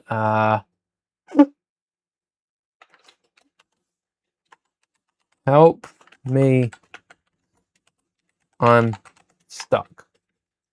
Because it's stuck. Now it should be clear. It's either stuck or it's facing somewhere that's clear. Whilst, oh, we need this again, don't we? Can I copy and paste? Now that it's clear, we want to do the same thing but go forward. We're trying to get it back on track. So the issue I'm creating here, Stevie 6 is patrolling outside of someone's room, say, trying to guard some mystical something or other, and we're trying to have it solve a problem. Whilst it's patrolling, there are people that are going to be able to pass, robots that can pass, and we want it to avoid any obstacle in its way. This would be good just for whatever we're doing. If it runs into a problem and we're trying to code it, it needs to find a way around it. Otherwise, it might be stuck and is unable to do what it's doing. We're assuming it's in an open room and it's not coming into contact with some sort of wall. Otherwise, it would have to do what it's doing in reverse. And so far, if it runs into an obstacle, it can turn to look if there's another way. We could do 45 degrees. We could do 45 degrees. I'm not going to do 45 degrees because if that obstacle is a cup and I put a cup here, it turns 45 degrees. Maybe the cup's a bit closer. It turns 45 degrees and the tread hits the cup and knocks the cup over. Not very successful. Whereas if it stops within enough time to turn 90, it's avoiding it. Unless it's a obtuse, well, I guess it'd be an acute like angle of sorts, or even sub 180. If it's sub 180 degrees, might still bump into it. But for most things, most objects that will move in their way, that'll clear. Now, we've got to decide what a good path forward is. What would clear it? I love the Toy Story 5 cup. Hey, managed to get the last one. I did have a Woody. Woody's just up there because I've seen everyone breaking Woodies, so I kept mine safe. Plus, I keep this in the fridge so that it's cool. I did have the Mandalorian one as well. I do double cup. This one's already gone a bit warm. So I'll put that back in after. This one color changes as well. I love a collectible cup. We love a collectible cup. Oh yes, I'm ringing. Oh, I forgot I posted about that. All right, let's have a little look at let's have a break from coding. We have been coding for an hour and a half. It's time for a little break. Let's head over to the community and take a look at the Pizza Planet truck. Oh, look at that. Can I open the post in? Yes, I can. I don't even know how to work on my community. Look at that. Here's the Pizza Planet truck mock in the scale of the old Toy Story sets, which means it's a bit big for regular figures. I suppose what regular figures. So it's big for a car, but then Woody and Buzz. How big would a Pizza Planet truck be for toys? Like if these were toy sized, because they're like 2/3 of the wheel, maybe that would be massive. Also made some of Bonnie's toys that Lego haven't made. Truck features room for every character that was in it during Toy Story 2 and a hidden compartment for Buzz Lightyear's wings and helmet whilst he's in the truck. Sorry, the dining room has a bright light and makes the white pieces look like they're glowing. It's a nice effect on the Pizza Planet truck. I didn't even realize there was an old set. I might have to get my hands on that. I like how smooth it is. We need a Speed Champions version of this. That would be so cool. Hey, the number plate hanging off. Awesome detail. Oh, I see what you mean. Next to the garbage van. Yeah, I suppose. What is the real car for the Pizza Planet truck? Pizza Planet truck, real car. It's based. Oh, well, it's probably not. Oh, it is. It is. It's based on an 80s Toyota Hilux pickup. Toyota Hilux pickup. How big is that? I suppose not much. But, actually, it is a pretty big car. Size. That's what I want. How big is it? It ranges from. It's about 5 meters long. And what about the average garbage truck or wheelie bin pickup? Garbage truck length. A garbage truck or dust cart. Dust cart? Huh. Measures approximately 8 meters, starting at 8 meters. Okay, maybe that's a smaller one. All these look massive. Absolutely massive. And a Toyota Hilux that measures 4.6 to 4.96, which is 5 meters in what we would consider a minifigure scale, is 11.1111111111 centimeters. So 11 centimeters, and the Lego. All right, let's go full circle here. Lego Pizza Planet truck length is 18 centimeters in length. So it is about 50% bigger. It is about 50% bigger. I think that's not far off the oh yeah, what about 130? No, 1 to 30. 130 scale would be 17 centimeters compared to, what did we say for the Lego length? 18 centimeters. That's Speed Champion scale. That's 1 centimeter bigger than Speed Champion scale. Oh, so close, so close. So what do I think of the new Shrek CMF minifigures? We did speak about those in the member stream early on. I hit and miss. There are 2 really good ones. There are 2 decent ones. There are 2 ones I don't think are too great. And I think there's 2 that I've forgotten because we did see a lot of them. I think we've pretty much got them all now, don't we? We know which ones we're getting. It was watching a Pizza Planet truck on eBay sold for 70 quid. Maybe I'll part one out. Maybe I'll pull one out. I think the dragon's too uncanny, but everyone else looks great. The dragon looks like Piglet. That's the first thought I had. The donkey brick heads looked like the were-rabbit, and the dragon CMF looks like Piglet. Toyota Hilux.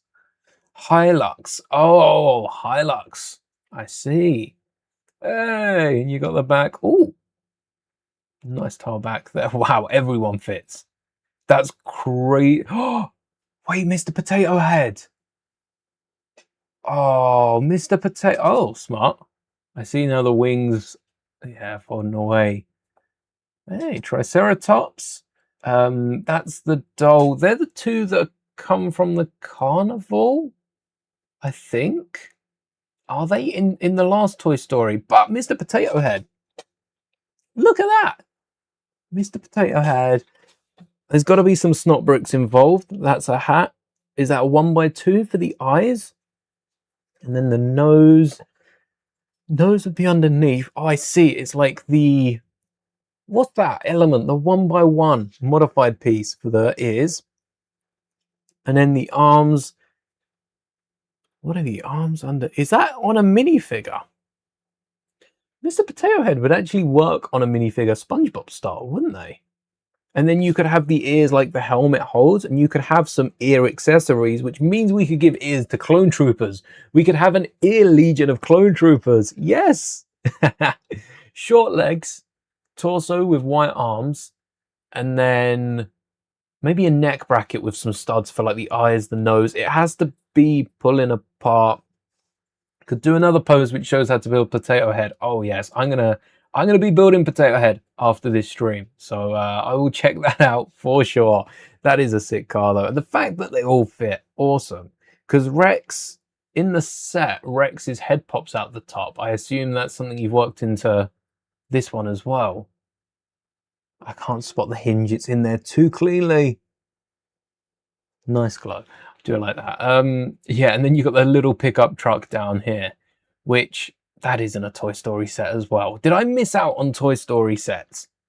Because I'd have, it depends how much that was, because that probably come with Lotso, which would have made it an expensive figure. But awesome build. Love to see it. All right.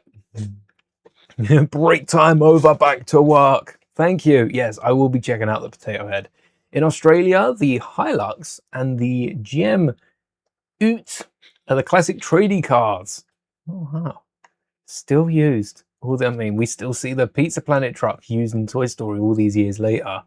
Whilst it's clear, it does the little spin. Whilst it isn't clear... Wait, whilst it isn't clear, so it's going to turn right, it's going to be clear again. And then we need to run this. Oh, we need to make this something that can be called upon.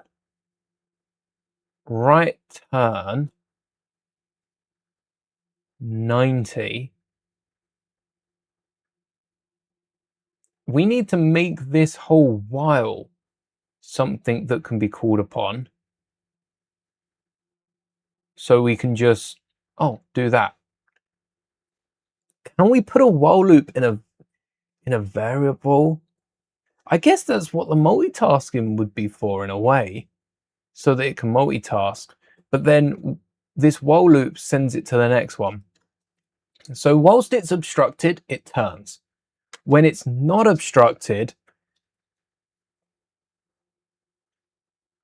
whilst it's obstructed, it turns, it goes forward. But what if it's obstructed again? Because if it turns twice and goes straight, it's just going backwards.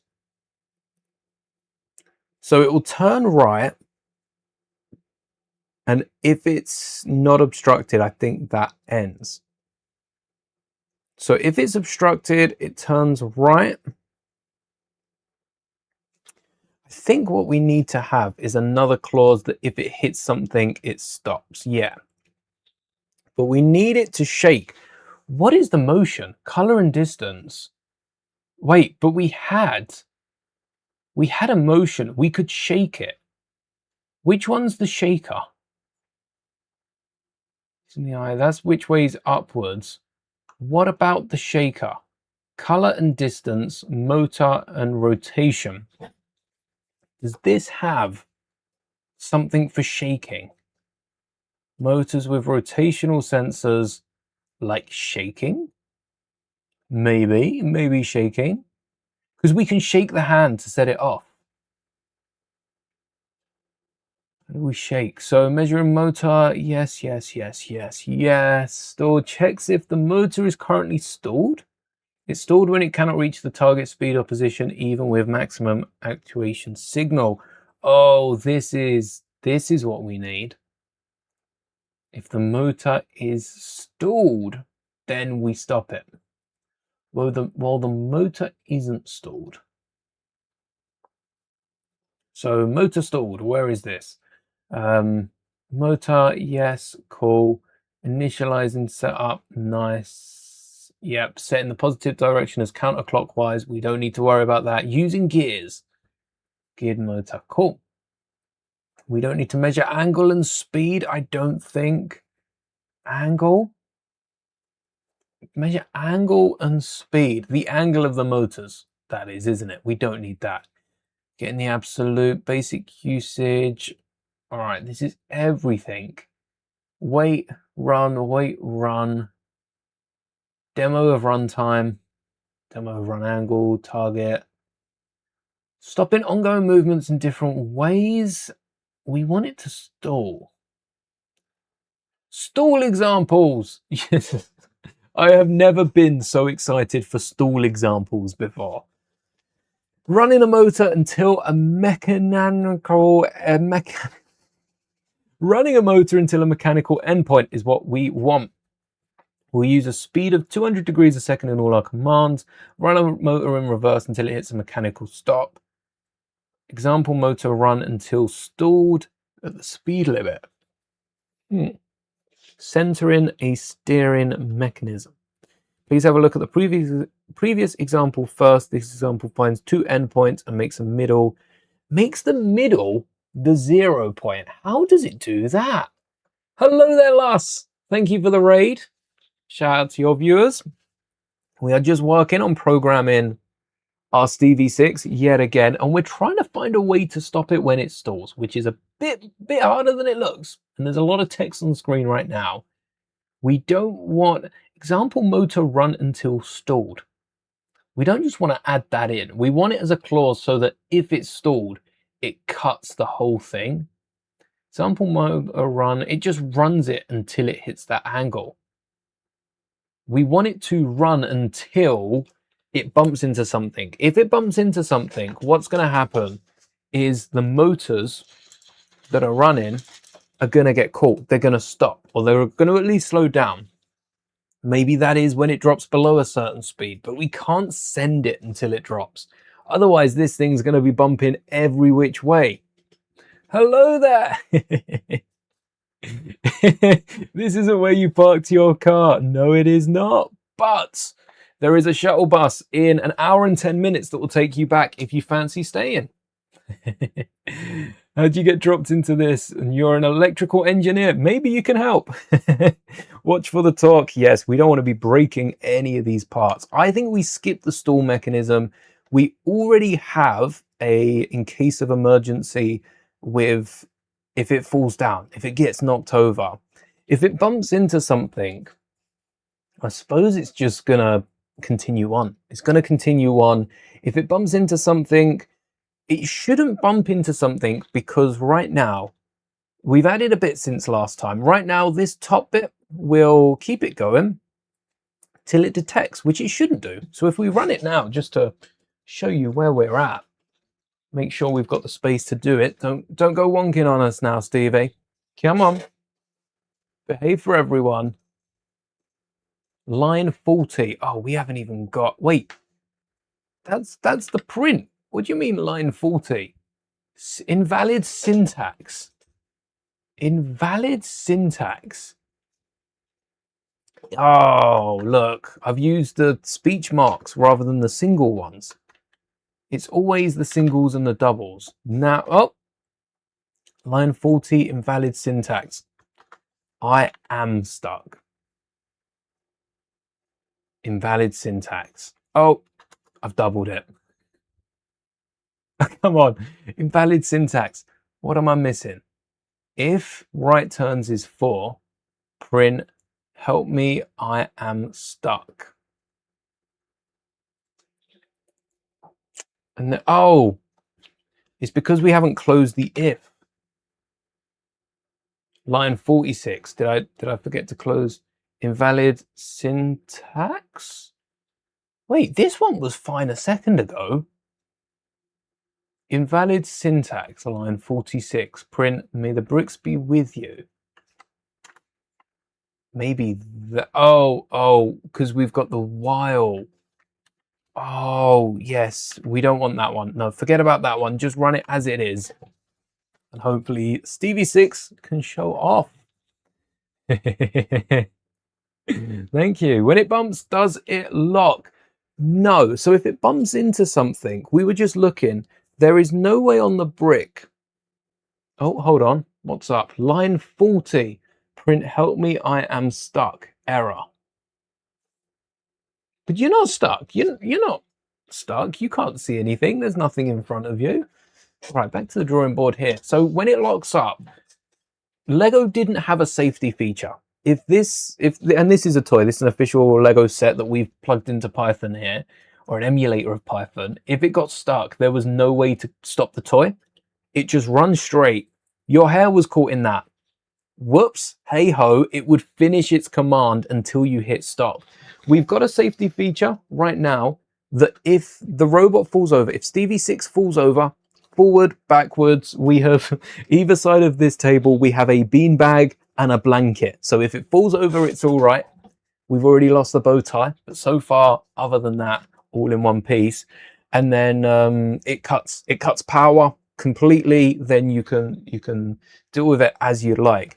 We're at the minute at a point where it patrols forward and back, but we want to have it so that I can put anything down here and it will go around. Maybe we start off small before it tells how big it is. We start off small and then we build it bigger. So right now it turns right, goes straight, turns left, and sees if it's still stuck. That's it.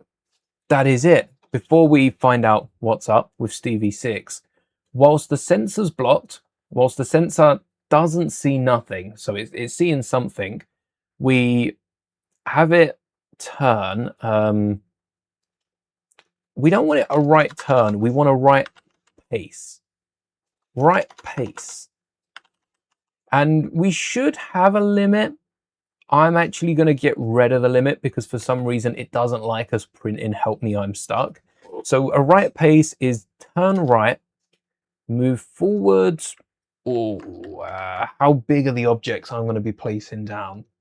How big are you as well? Respectfully, Stevie 6. How big are you?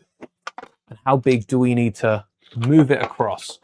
Because we've got to do at least one pace. So from the width of the arms, we've got to go at least one pace just so they don't bump into it. They don't bump into with the arms. Stevie 6 doesn't bump into whatever it is I place in front. It only senses up to here. So that could be the whole way across.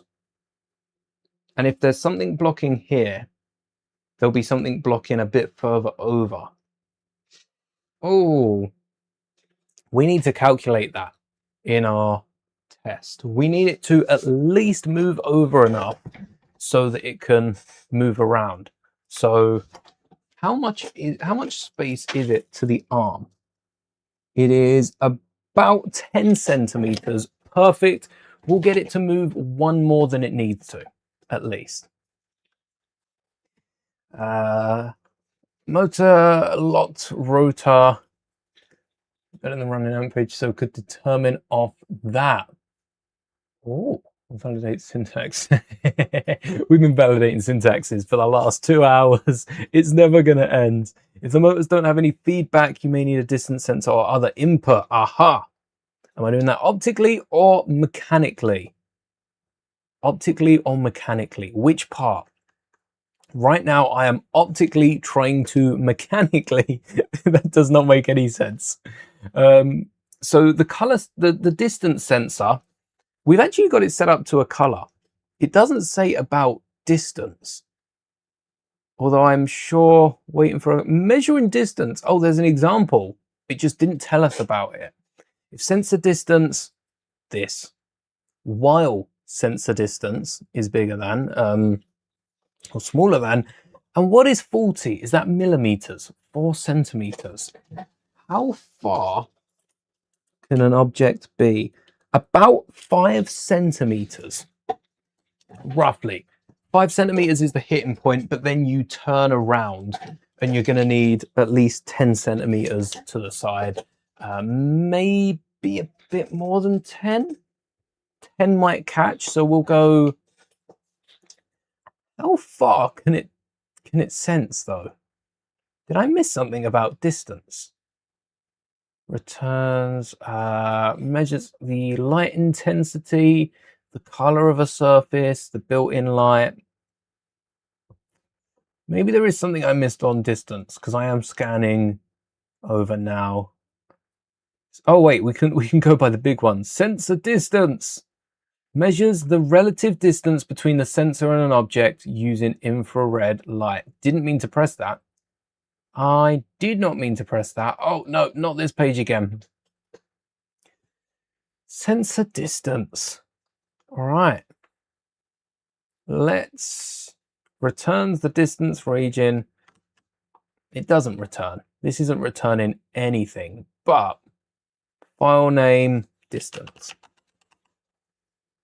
That is spelled correctly, right? Create a new file for the selected hub.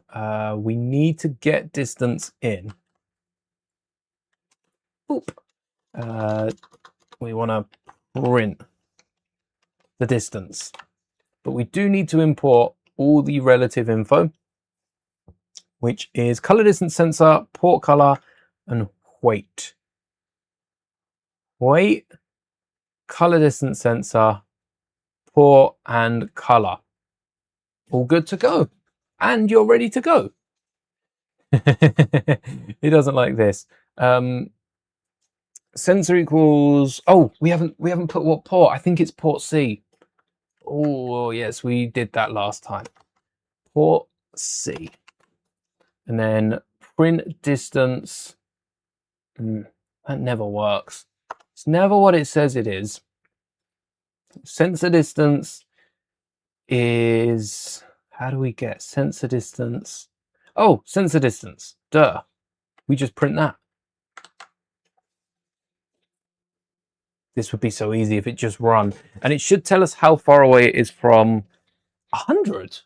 You think you're a meter? No, you're capped at a meter because that's about 1.5 meters pushing 1.6.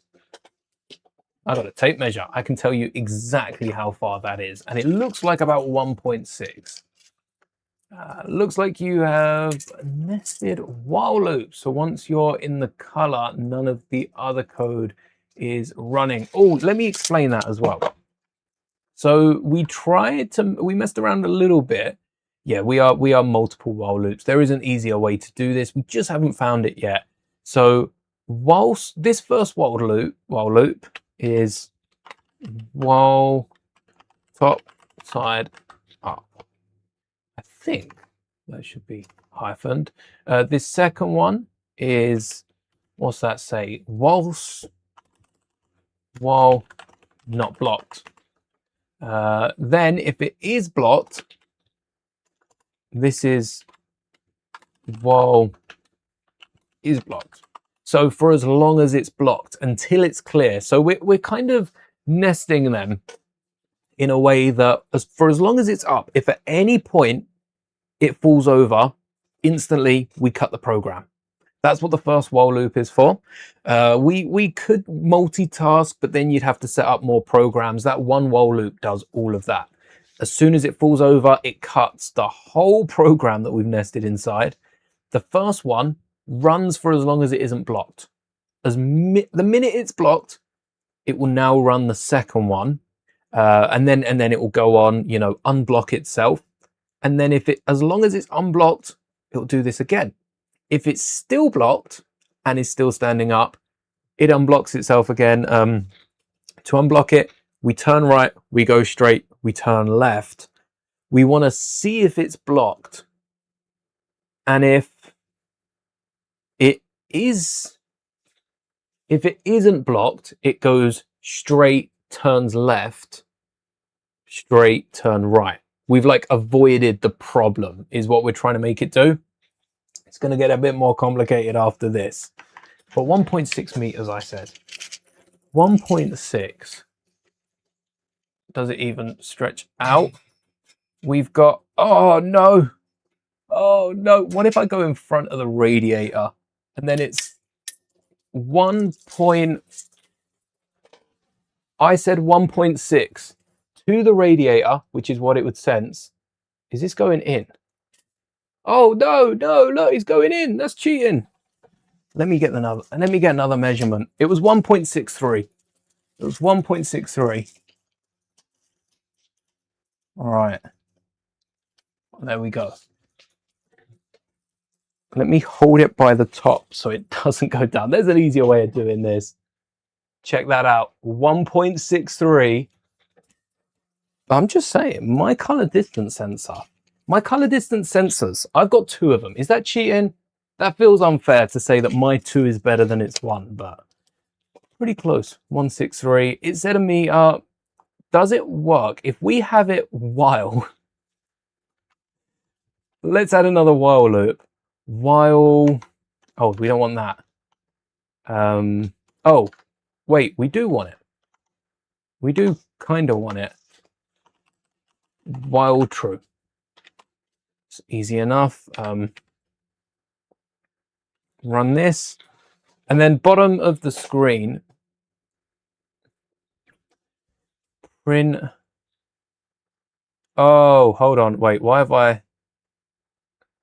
Sensor color distance sensor port C. Oh, we have to keep resaving it. I thought that's what that was. How far? And we'll save it to that. And then we'll print how far. Or we could print input to that. But this is just a better way of working it if we're then going to add it into something else. Line 13. Name error.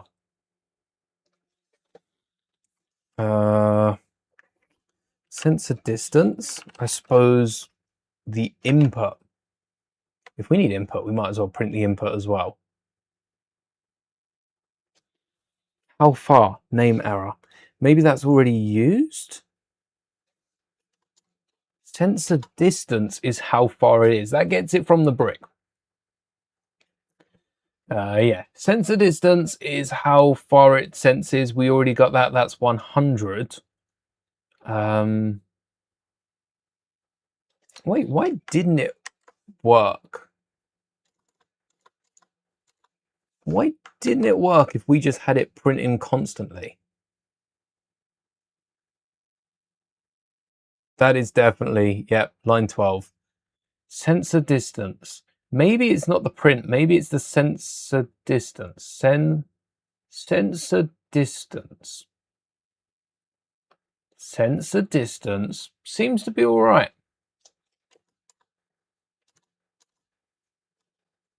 Line 12. Wait, we don't even have a line 12. That's the problem. Error line 12. Distance dot. Oh, he doesn't like distance. Motor direction port drive base. Motor direction port and drive base. Motor direction port drive base. We've got everything we need.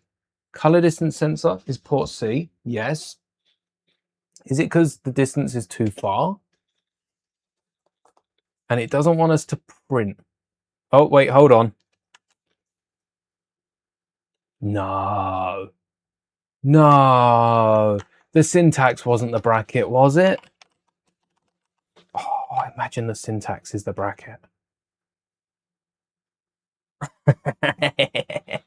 Of course it is. All right, line 12. Still doesn't like it. That's good.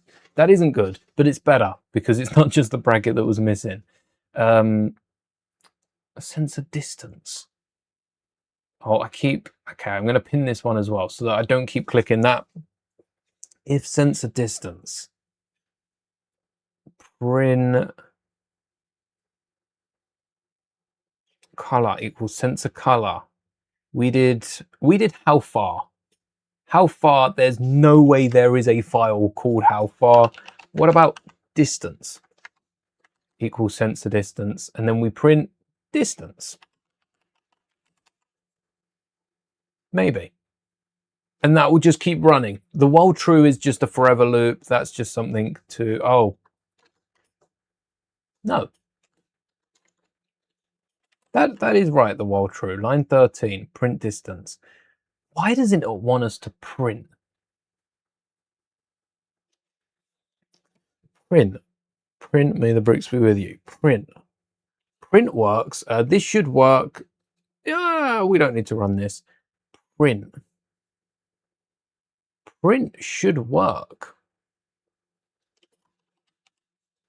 Why does print not work? It doesn't want to print distance. It can't print the distance, and it's not to do with how far it is. But for some reason, it works when it's just this. This works, or worked, I should say. That works as a one-off. 100. That's not 100. Well, let's try that again. Is my hand even in line? Yep. Maybe a bit high. All right, we'll lower it.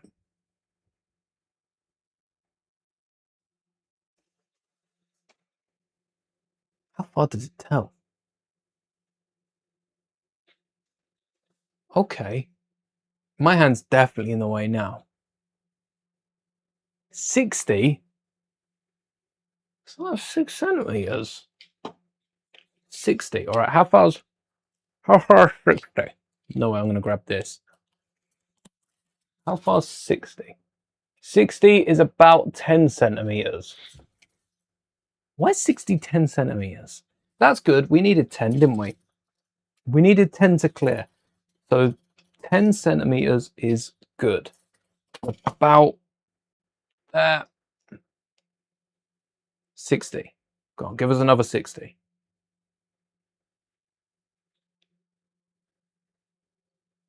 Is it because my hand wasn't straight? All right, it's 60. It's kept 60. Yes. Was that 70? That's about 11 centimeters. You sure about that? Or is it just my shaky hand? All right, about. Why would it be 70 if that was 11? It'd be 65. That's about 12, which should be approaching 70. No, you're 12. Lined up that. Line it up to my drawer. 12.5. 12.5. Would that be 80? All right, 12. Actual 12. Oh, I've moved it from the plate. There we go.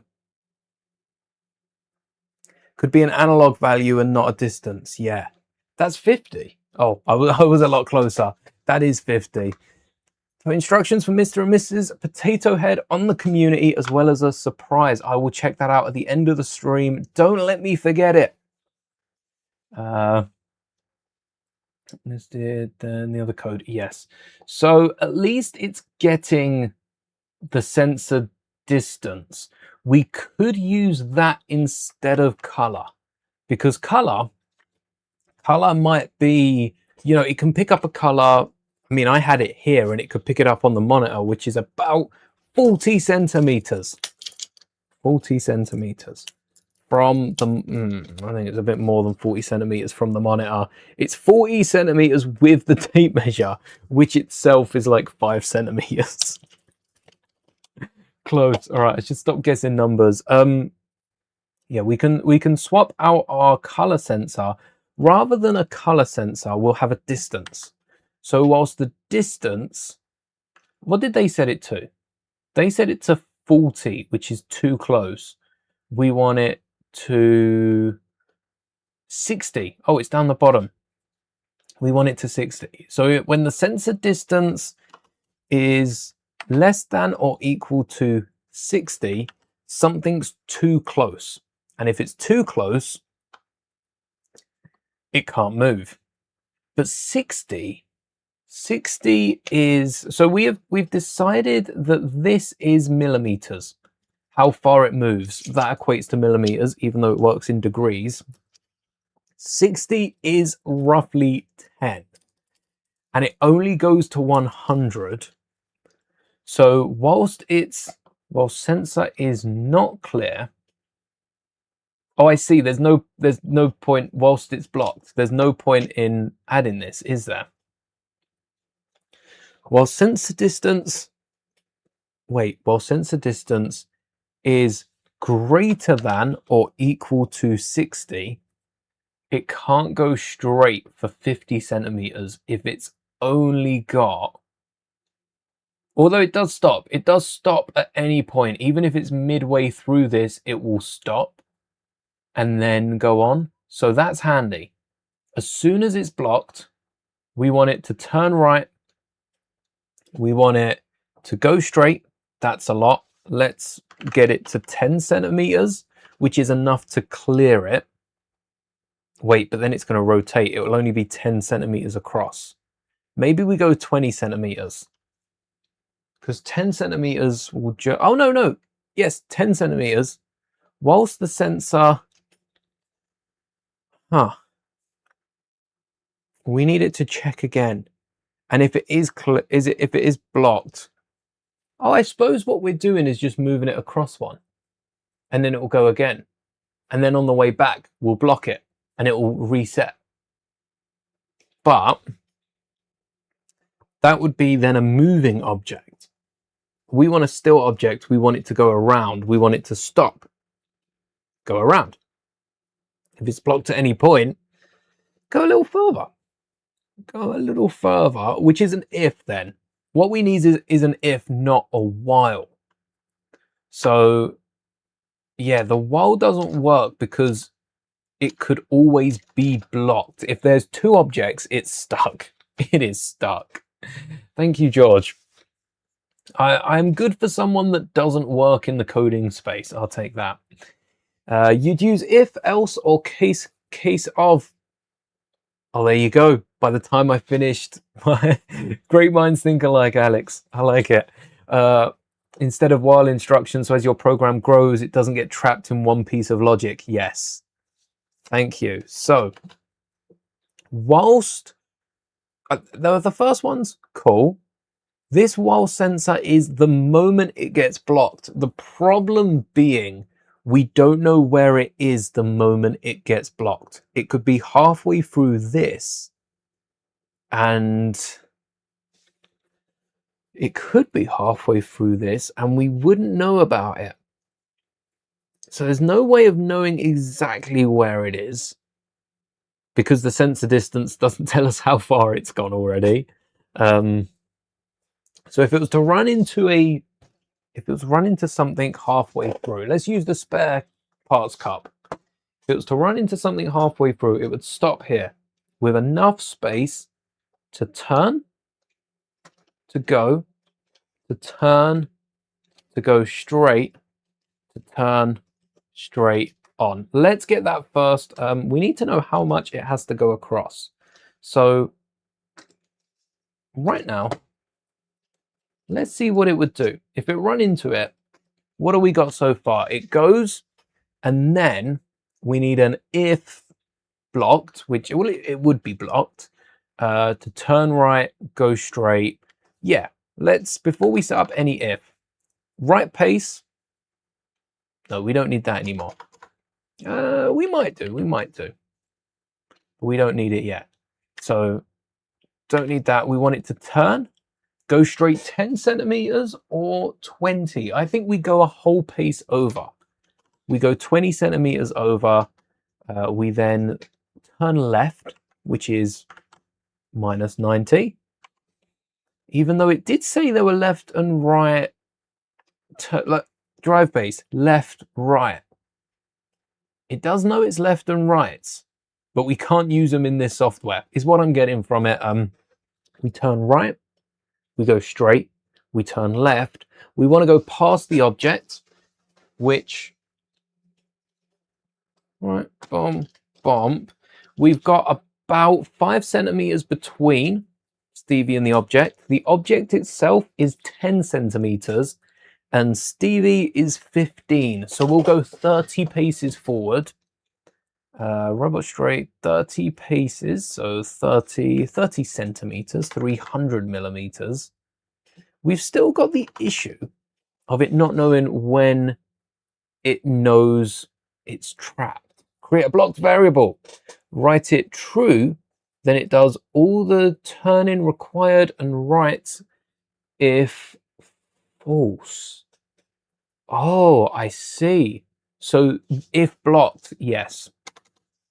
Let's name it blocked. Thank you. Blocked. That is not how you spell blocked. Let me think. Blocked. How would I get it to run? So we've got maybe like a blocked one. And if the first one's blocked, then we can write, well, you know, sort yourself out. Decided to build the gift with purchase you've kept sealed for months. Congratulations. All right, here we go. No, come on. What do you mean? Can it not? No, we can do this. Oh,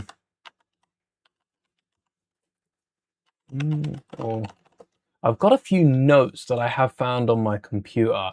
I'm just having a little look. I don't think I have any on, well, I don't know what I'd call it. It does. Oh, wait. What we can do, we can have this running simultaneously. So earlier we had the, oh, we've still got it up somewhere here. We had the, oh wait, we had the multitasking. If we set it to multitask, then what we can do, oh, how would we'd need it to turn, go out, continue, then turn left, come back in. If it's multitasking, we can have it going straight, and all we need for the multitask is when it's blocked. But we don't want it multitasking. We don't want it to continue going straight as we're turning. Oh no, we're blocked. Ram straight into it. Always good to have variables keeping track of the state. Yes. Yes. All right, so let's start with the blocked. We'll start off with blocked. Blocked false. How do we set up a true false variable? Because it isn't text, is it? A true false variable, what's it called? Oh, there's a word for it. There's a word for it. All right, Stack Overflow will have my back. A true false. Truing and falsing. Is there terminology for truing and falsing? There is. What is it? Foobar? No, it's not foobar. What? What's foobar? Set the foobar. No. Boolean. Boolean. Yes. We want a Boolean variable. That's the one I'm looking for. We want a Boolean variable. Okay.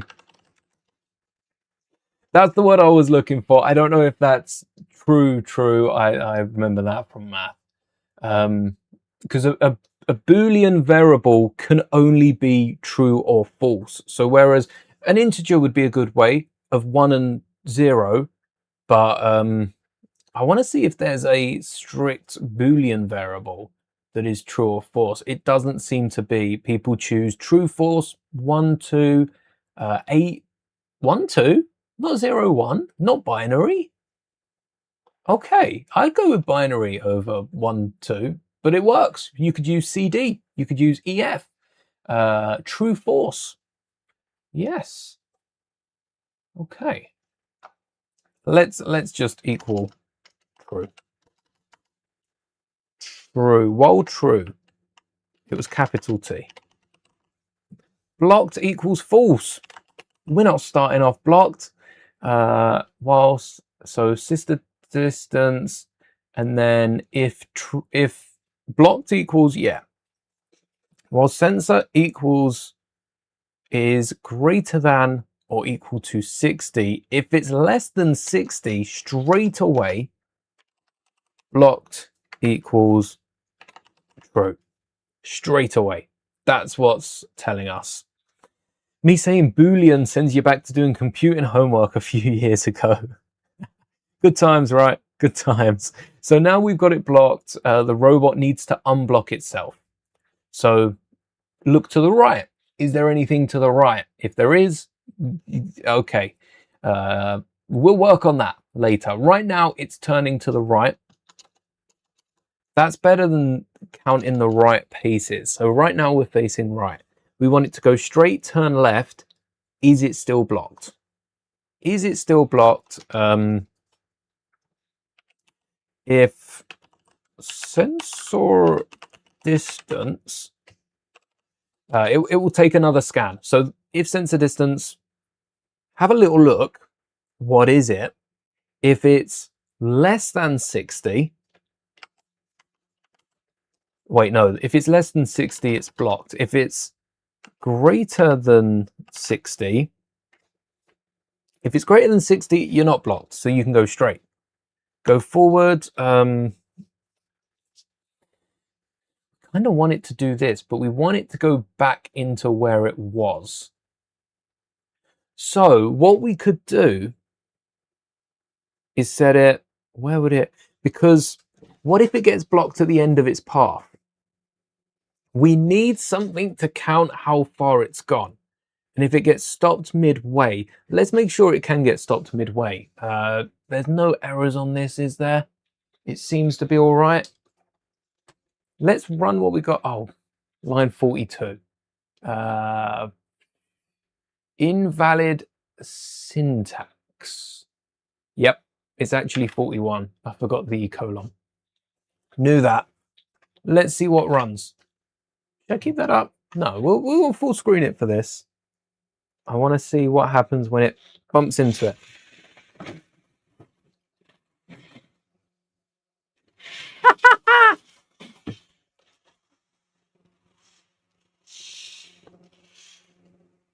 Oh, yeah, it got blocked, didn't it? So it doesn't get blocked straight away. We need it to take little steps. We need it to take smaller chunks and see, is it blocked? Is it blocked now? What about now? So we know it's clear for 10 centimeters. We know it's good for 10 centimeters while not blocked. So that should be every 10 centimeters. And we want to do that 5 times.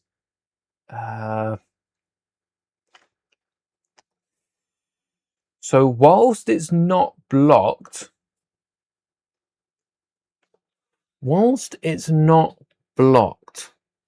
yeah, while doesn't really work if we want to be checking it every 10 centimeters.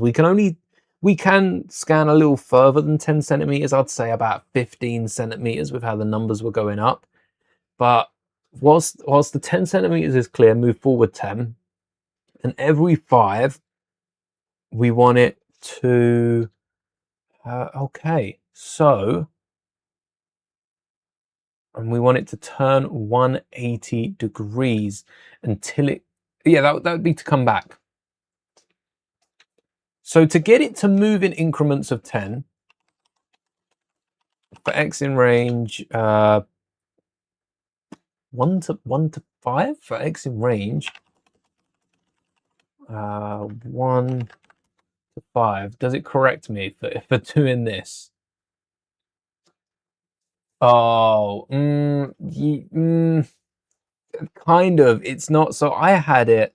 Where's my for X in range 1 to 5, and it recommends, rather than doing whatever the hell I was doing, to put it in brackets, and it would be 1 to 5. But I think it ends on the 5th, so I think this is only a 4, isn't it? And we don't want it waiting. That's initially. That would only go 4 times. Am I right in thinking that? What? Wait, where did our weight go? Where did our weight go? 1,000? I think that was a few seconds. For X in range, we want to go only 10 centimeters forward, as long as it's not blocked. If the sensor, oh, wait. I got a good thing here. So we'll set X, give us a letter M. M shouldn't be important. It's we'll set it to 1. We'll set it to 1, and for X in range, M to 5. At the minute, M is 1. The robot will go straight, and then if sensor distance is less than 60, I forgot the brackets. If it's less than 60, it's blocked. So we don't want to move forward anymore. We don't want to move forward anymore. M equals 5. No more moving forward. Wait, but that's kind of cheating, because then we want to use M to come back. For X in range, is there an end? Can we end the 4 early?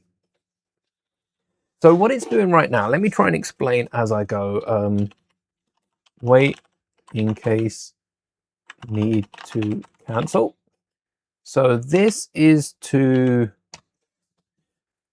show how many 10 centimeter steps have been taken. For X in range, I guess what we could do is actually put the step into the if.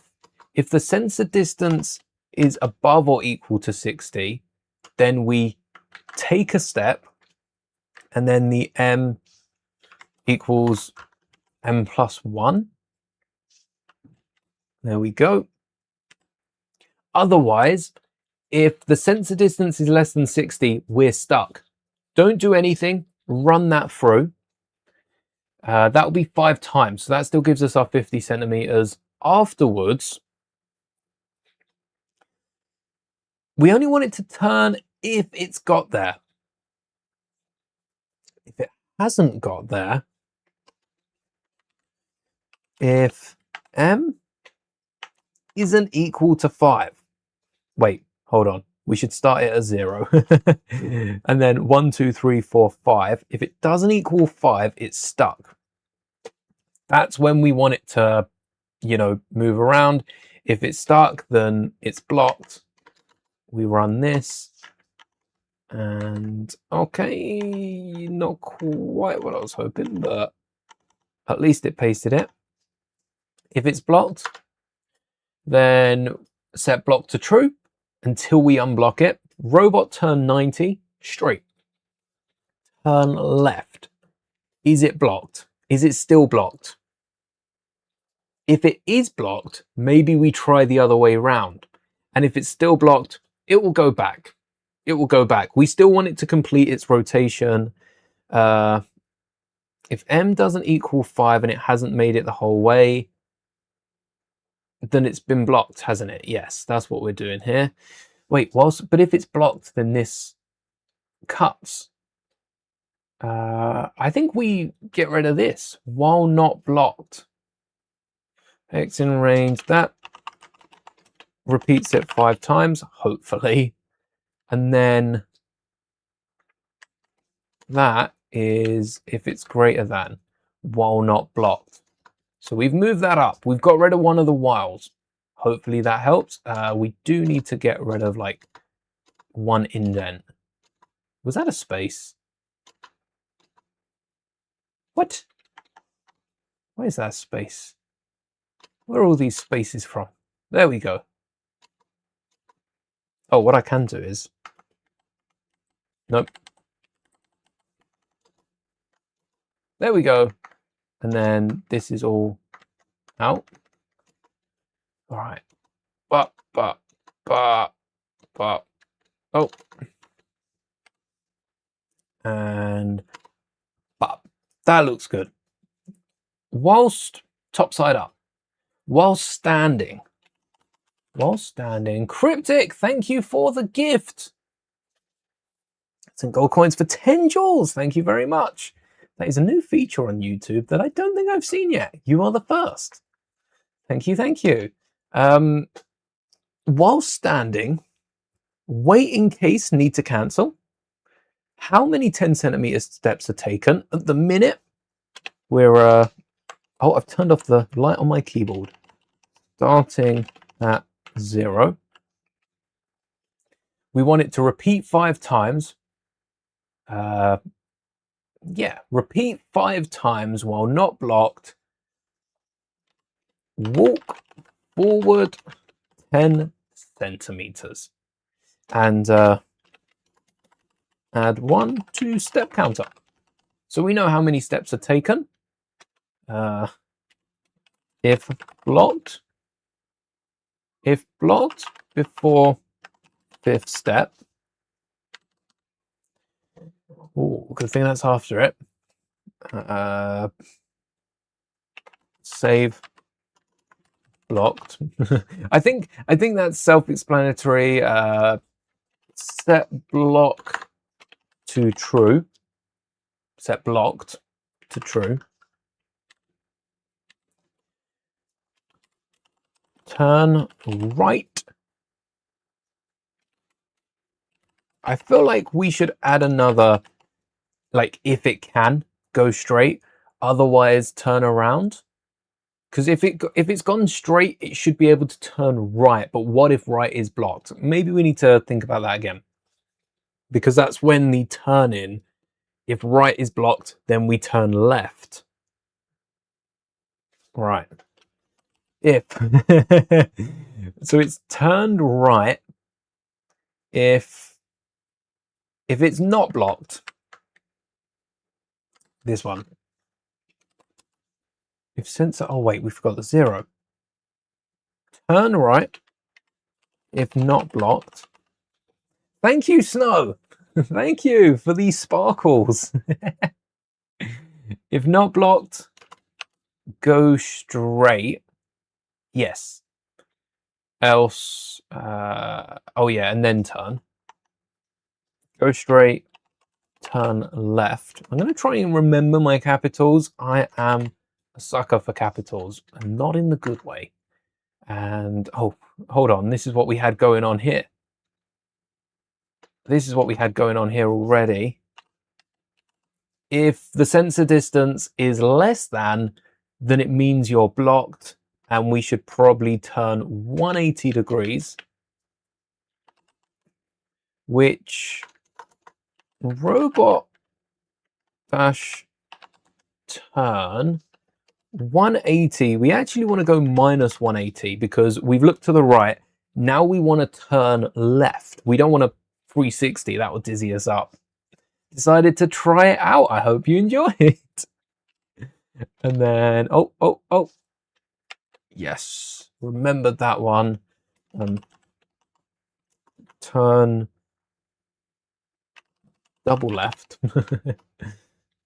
I guess it's not turning left. It's straighten out. Turn forward again. This is just like when we play Lego Star Wars, the board game. We have to set our lefts and rights. So forward is the way we're walking. Walk forward 10 centimeters. There you go. That's the important step. Turn right. If not blocked, go straight and turn forward again. If blocked, turn left and then see if we're blocked, I guess. So we'd have the same if in. If we've gone forward, we need to see if we're blocked. There's a few if we're blocked. If we keep getting blocked, then we'll have to turn back. So turn forward again. If we're not blocked, if sensor distance is greater than 60, robot straight 20 centimeters. Oh yeah, because wait, wasn't the robot itself? Oh, that's 20 centimeters this way, and then we want to go straight for 30. So if it's not blocked, we've got to go forward another like 3. This is for 10 centimeters. It only goes up to 100.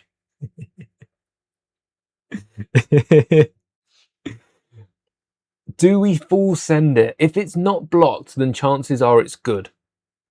Right? Let's before we compound it, let's have it go straight. Robot straight for 300. Robot straight. If I spelled that right, sweet. So we want it to go straight, then turn left, and that's minus 90 again. Then go straight for 200 and turn 90. We can copy this. I'll change the green text. So much. What about the second line? Whoa, whoa, whoa. What about the second line? Where did that go? There we go. Oh, so turn forward again. Move past blockage. Then we want to, oh, remember that. Move past blockage. Turn left, go straight, center again, yeah. Center on track, and then turn forward again. That actually works. That actually works. Otherwise, so right now we've got, while standing, wait in case you need to cancel, very important. How many 10 centimeter steps taken? None? Go forward 5 times. Whilst it's not blocked, walk forward 10 centimeters, adding 1 step to every counter. We got a little pedometer there. If it's blocked before the 5th step,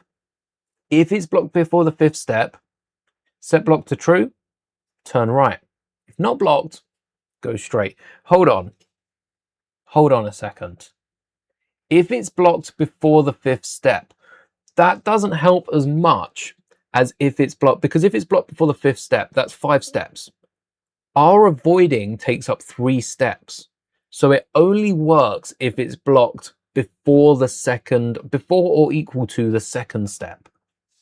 So if it's less than or equal to 2, then like if it's 0, if it's 1, if it's 2, it works. If it's 3, if it's 4, if it's 5, turn around and go back for that many steps. So if it's blocked before the 5th step, otherwise,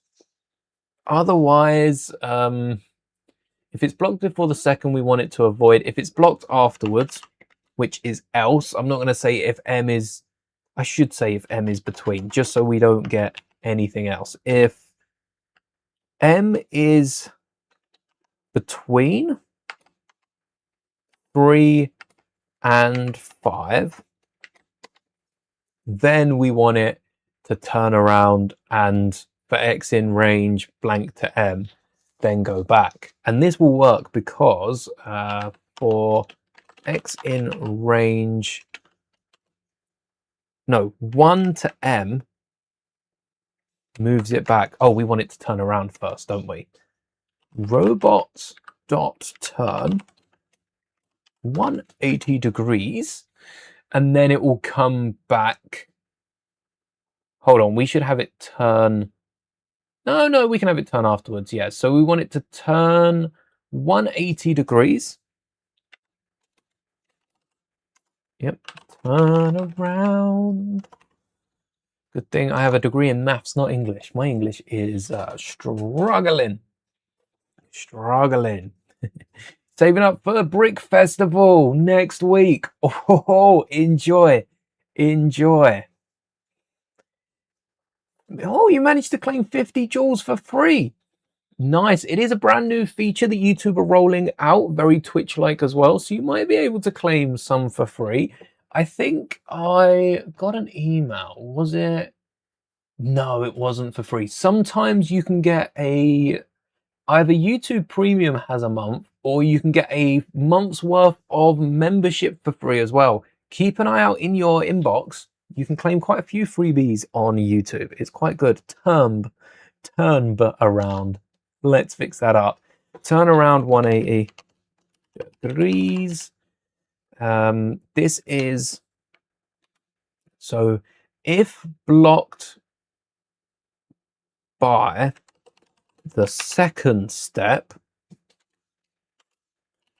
space to avoid object. So there's space to go around. Space to go around if blocked too late. No space to go around. So if it's blocked too late, if it's blocked here, I think this is only 2 steps. There's space for it to turn, come out, turn, go past, turn, go around, and maybe do 1 more step. Maybe that was only 1 step at the start. But if the object is now right at the end, and say we push it a bit further back, 1, 2, 3, 4, 5. If it was to avoid and go 4, 5, 6, it might fall off, and that's why we're adding this clause. If it gets to this point, it's better turning around, going back, and hoping that the object isn't there. We're talking about like moving objects. It's not going to be fixed there. It's going to be objects I'm putting in its way to see how it deals with it. And if it's like a person can step there. It sees it, it lets them go past. Maybe it's someone moving past that it senses, and then it will do it again, and it will be cool. Just to deter unwanted visitors and villagers. Actually have 2 brick festivals in 1 weekend, 25th and 26th. Oh, yeah, I feel for your bank. Ouch. But think of the displays. Oh, think of the displays. There's going to be some good ones, isn't there? A brick festival. Else. If not blocked, else. I guess if blocked. If blocked. Is it annoying anyone else that the green text isn't lined up? Because I'd be lying if I said it wasn't annoying me. I'll line this all up later on. Is it annoying anyone now that I've tried to line it up and it's even wonkier than before? Where were we at? We are jumping all over the place, aren't we? Thanks for hanging, Snow. May the bricks be with you. So, while standing, wait in case, need to cancel, wait in case we need to cancel. How many 10cm steps are taken? Starting at 0. Repeat it 5 times. Whilst it's not blocked, walk forward and add a step to the counter. Otherwise, nothing. There is no other. There is, yep, a little step there. Oh wait, yeah, there we go. Otherwise, it does nothing. Only if the sensor distance is smaller than that. The object may have passed. The object may have passed, but now, what if the object's in motion? What if the object's in motion? 1, 2, blocked, but it's moved. 4, 5, but number 3 was blocked. This is where the complexity of our coding works so well, because that counts as a 4. And if it's made it 4 forward, it doesn't matter if the first step, if the third step, you could go up to like 100 steps. And if the 73rd step or the 67th step is blocked, no matter which step it is blocked, we're not getting the counter. So you're not adding 1 step to the counter. So it doesn't matter which step's been taken. It just matters how far it's been got, which is why the for loop is so important. And I really hope that works. If that only repeats 4 times, I'm just going to have to change the 1 to a 0. For loop. How's a for loop work? Maybe a Stack Overflow can give us a quick explanation. So for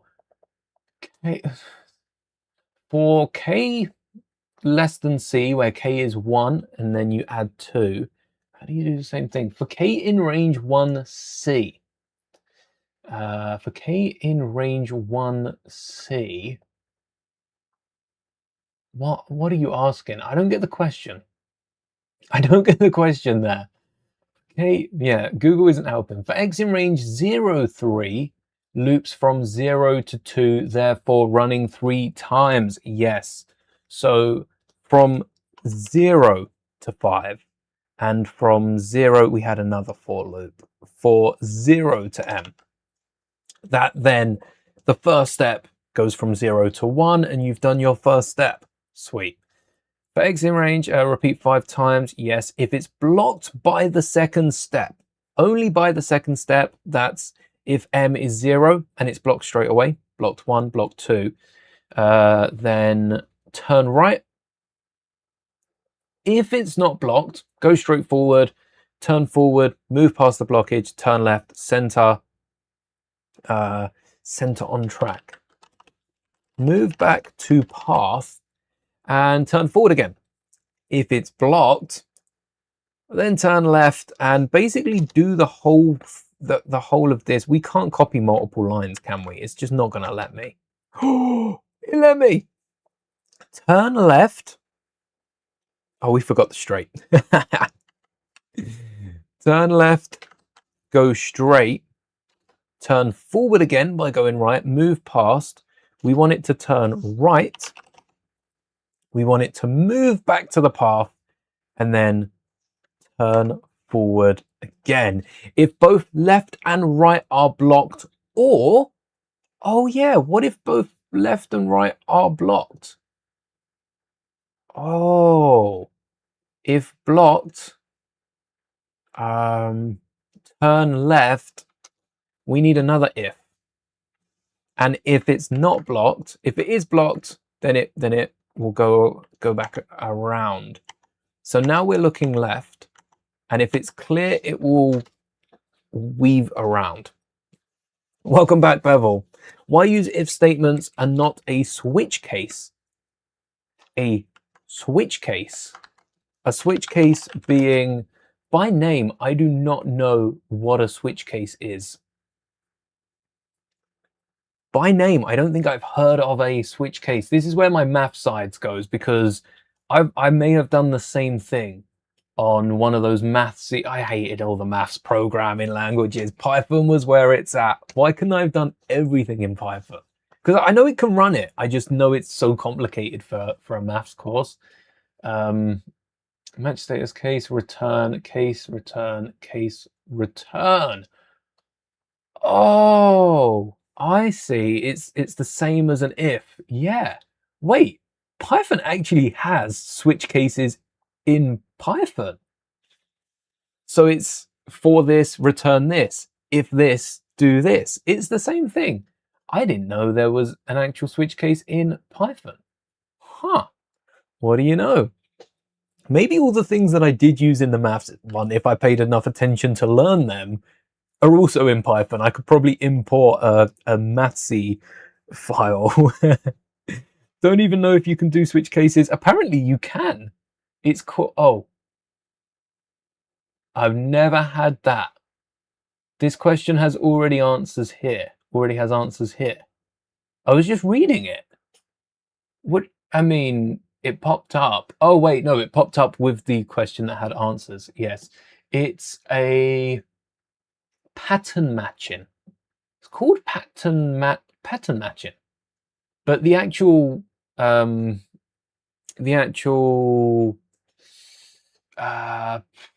actual function is called a switch function. There you go. Switch case, switch function. If you have multiple if statements, it's better to use a switch case. Yes. If they're in, oh, would it be? I suppose you could you pass from one case to another? Because if it's blocked, then we want it to turn, and if it's not blocked after turning, rather than if elif, switch case might be better because it's returning the same value. So here, if m, this is the amount of steps, and then this is if it's blocked. I wonder if you could run that. Would you be able to run that? I mean, I don't know switch cases, so we're stuck with ifs, but would you be able to run two different outcomes on a switch case? Would it be a case of the case would be a compound case? It would be a case where m is less than or equal to 2 and it's not blocked. Wait, we could do that. We could do that, couldn't we?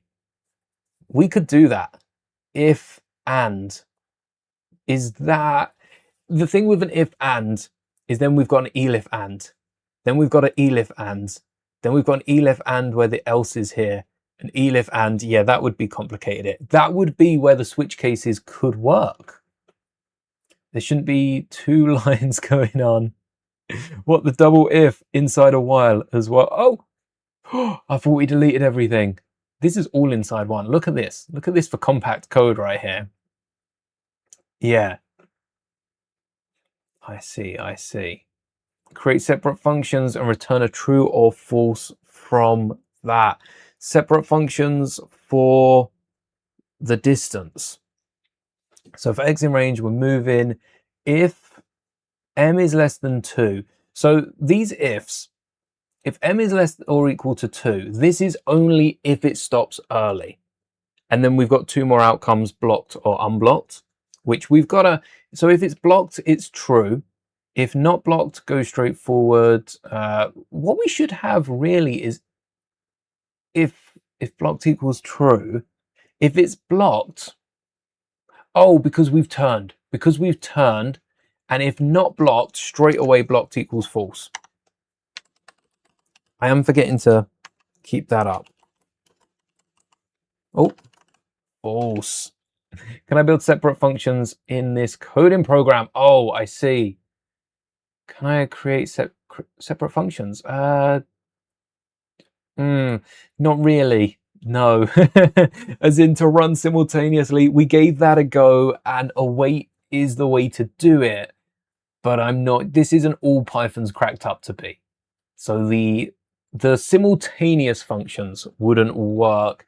So that would be where the switch case would come in, because then the switch case, regardless of what's happening here, if it's false, if it's true, that's when it would kick in. Yes, that's where it would help. Hopefully we can try and work that into this, but I don't think it runs. I don't think it runs. So if it's not blocked, then it's false, go straight, turn around. If it is blocked, turn left, and then try the same thing again. And then finally, else. We need an else. Let it go. If blocked, turn left. If not blocked, then blocked equals false. Oh, that's minus. Blocked equals false. Else, blocked equals false. Oh wait, blocked equals false anyway. We'll save that for afterwards. We'll include that at the end. There we go. Else, turn left. If not blocked, else we want it to turn left one more time and return home. Turn minus 180. Nope, 90. And then x in range m. Wait, minus m. Oh, 0 plus m to 5. That's what it is. Oh, did I not do that for the other one? For x in range, repeat 5 times while not blocked, walk forward. Okay, cool. If it was less than 2, we want it to turn straight, and then we want it to finish its path. We still want it to turn at the end. We want it to finish its path. Oh, so is it finishing its path anyway? Only if this or the next one works. Else, robot turn for x in range. Oh, wait. 5 minus m to 5. So basically, if what have we got? M is less than 2. If it's blocked, then if it's 2 steps, it will go back 2. If it's 1, it will go back 1. And then m equals 5. Why don't we put for m in range? Because now we've got x. We've got our x. We don't need our m, because for x in range, x is 1 after step 1. X is 2 after step 2. X is our step counter. I might regret getting rid of our step counter here, but X is our step counter. If X is less than 2, then our step counter is equal or less than 2. And then we've got if it's blocked, yeah, we then need our X. If it's 3 to 5, similar thing. Oh wait, else do nothing. Oh wait, because that's wow. All right. If x is 2, else, and we want it to do the same thing for both. So we want it to turn 90 and then to go back as far as it came. So this is undoing the steps from up here. For x in range, for as many steps as it went forward, we want it to go back, return to the start, and 180 degrees. But we want it to 180 degrees anyway. If it's blocked by the second step, oh yeah, otherwise, if it's gone all the way, it's cool. So we actually don't want it to equal to 5. We want it equal to 4. If it hasn't made it to 5, if it's 3 or 4, so else, turn forward again, else would only be true if it's blocked, turn left. So if it, oh crikey. If it's still blocked, if cornered, then turn back and for as many steps forward, take steps back. For as far forward as it's come, we want it to go back. If it's blocked too late, where there's no space to move around, then turn 180 degrees, and for x in range 0 to x. Wait, that's a better way of doing it, isn't it? 0 to x.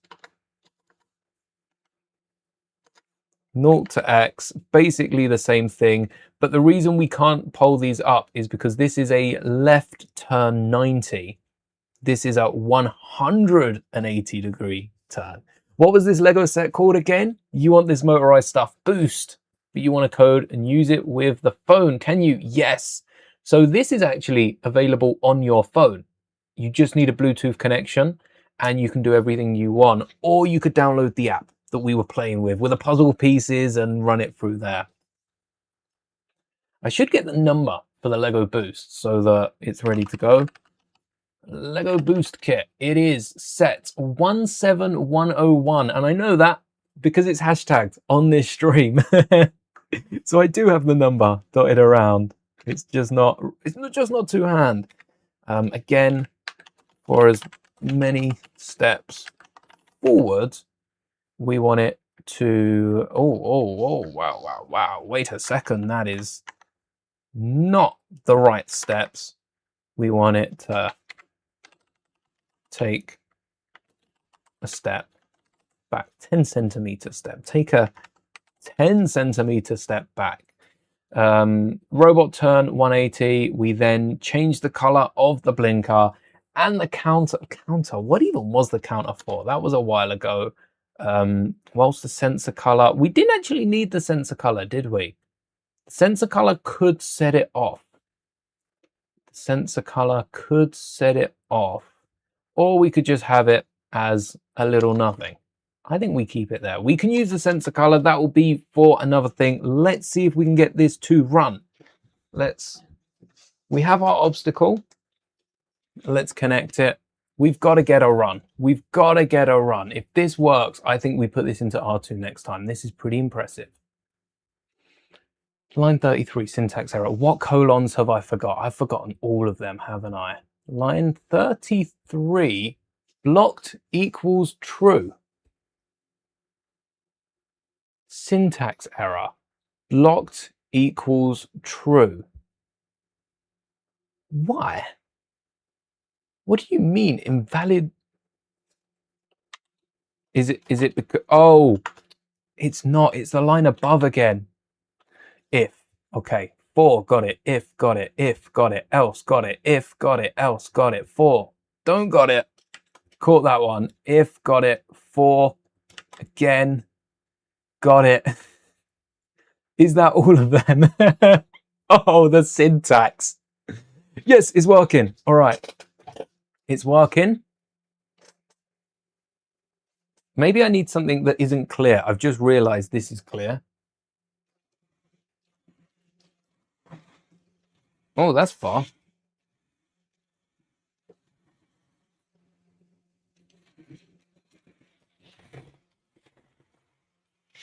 Why is it running 180?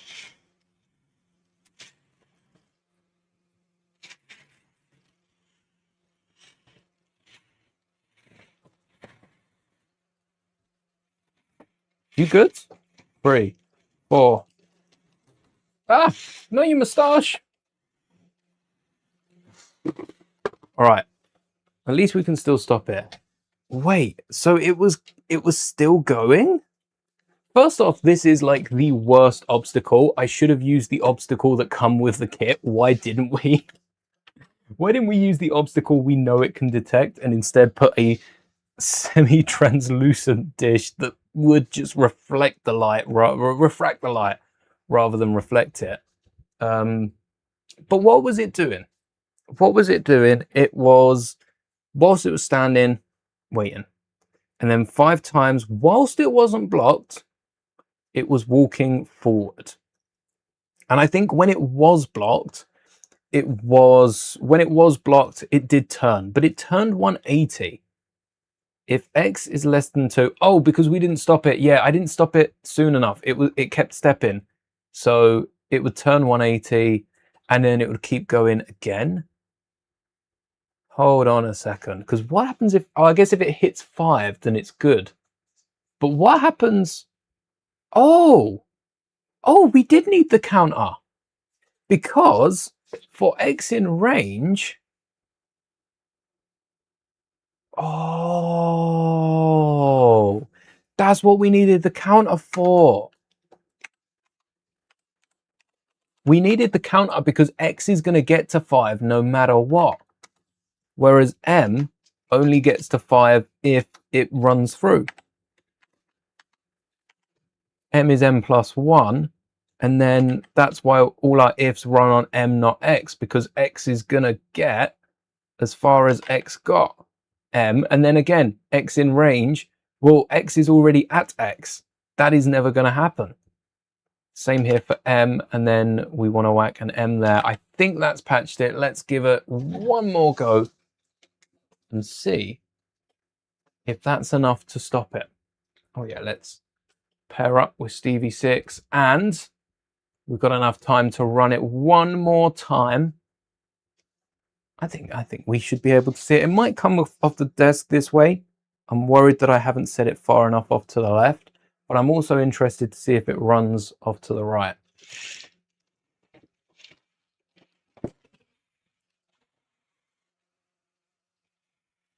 Two.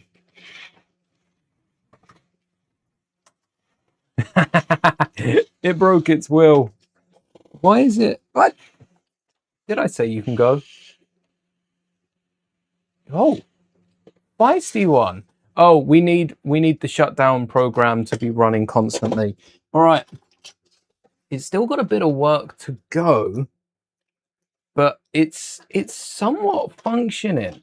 The problem is it isn't detecting a blockage at every stage. It still goes when there's a blockage, despite the fact if sensor distance is greater than 60, it will go.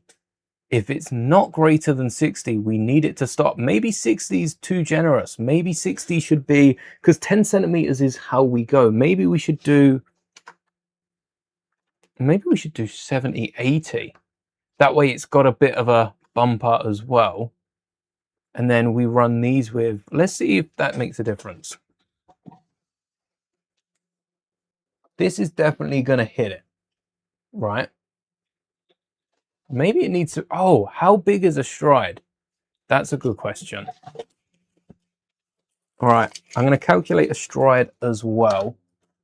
You are running, right? Nope, you're not running. Helps if I run it. Let's calculate. Oh, careful when you're working with tape measures. Lethal. All right, how big's a stride? 10 centimeters. Oh, but it would have worked so well. Yes. And if you've got a blockage at 3, it goes back. It works. 1. Can you go around it? Come on, Stevie. Come on. You're not perfect. You know what? You're not perfect, but we still love you.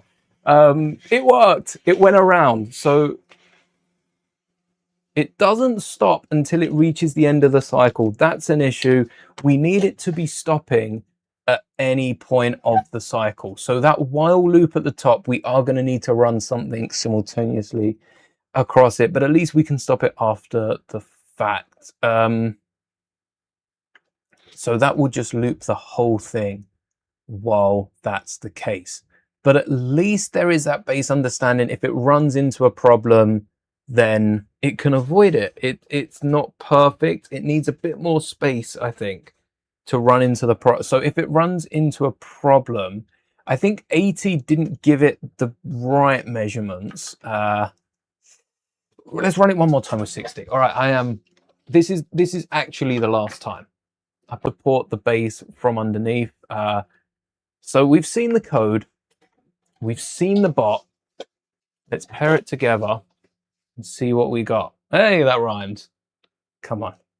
Come on, you got this. Do us proud. It's going. It knows there's a blockage. 60 is too much. Also, it goes a lot further than I thought. Oh, blockage. Go around it. We need it to detect it sooner. And then it continues.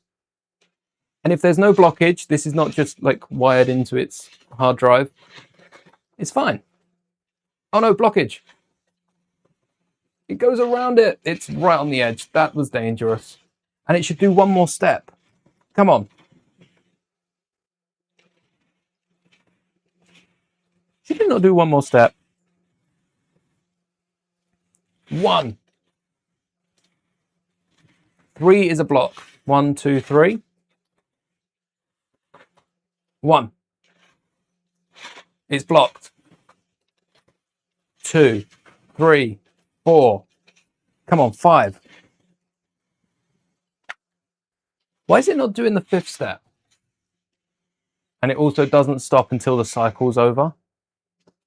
Why is it not doing the 5th step? Okay, we've got time to have a little look at this. I'm addicted to this. Why is it not doing the 5th step? So if it's not blocked, call.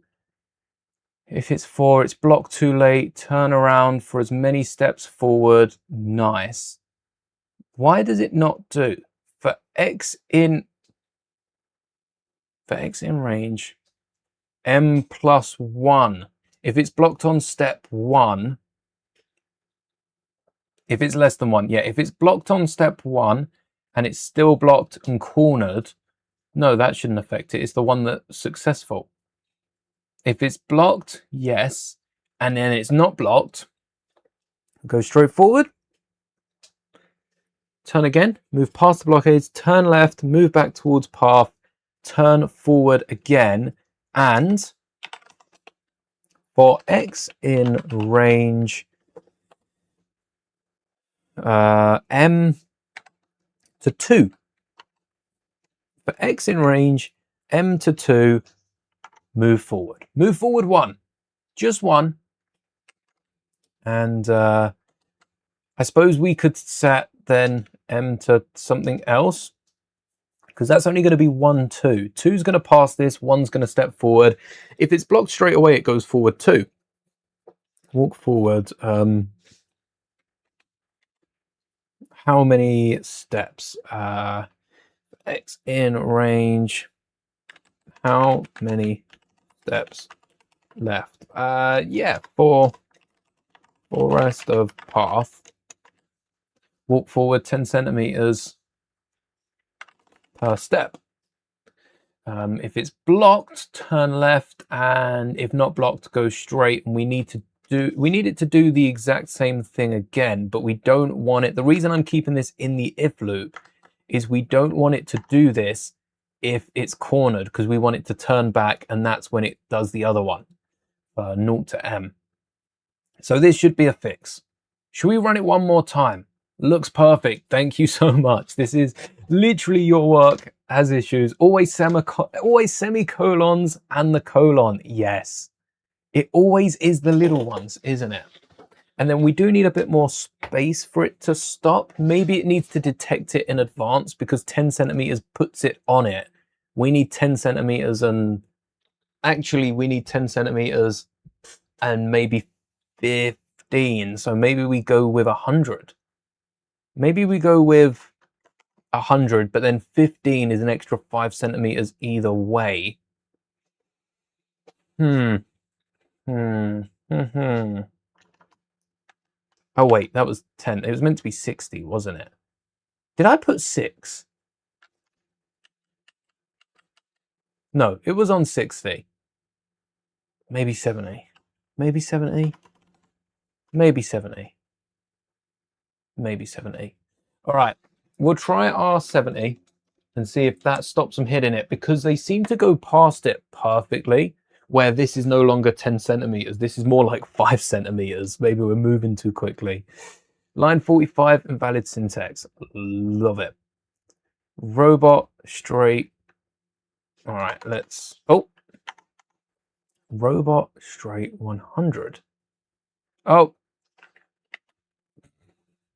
Of course it was the 4 and the other one as well, wasn't it? Oh. Let's go. Sorry you don't understand much of this. Don't worry, Isaac. As long as you're enjoying it, that is all that matters. We are watching, we are starting our robot army soon. We will have enough Stevie 6 to conquer the world, and we can invade Lego stores. Okay, no, you're not working. It's rubbed the sign, but does it go forward one?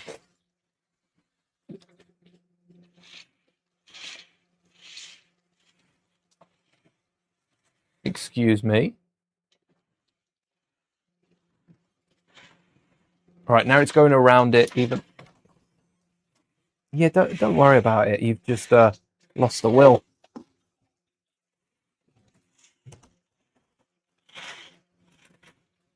Why are you not detecting?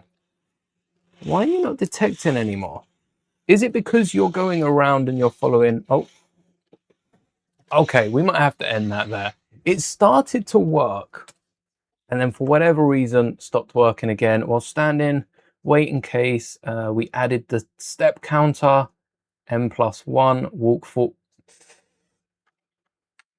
That's what we haven't done. Oh, every time it walks forward, We want M+1. Otherwise, we are constant. We can go one more time. But I promise this is the final time. I forgot the M counter, which is counting how many steps we've taken. And right now, we weren't taking steps. When it was avoiding, it just kept going straight for apparently forever. It didn't feel like forever, though. It felt like it was doing it twice, and then it was turning around again. So there must be some soft lock that we've got.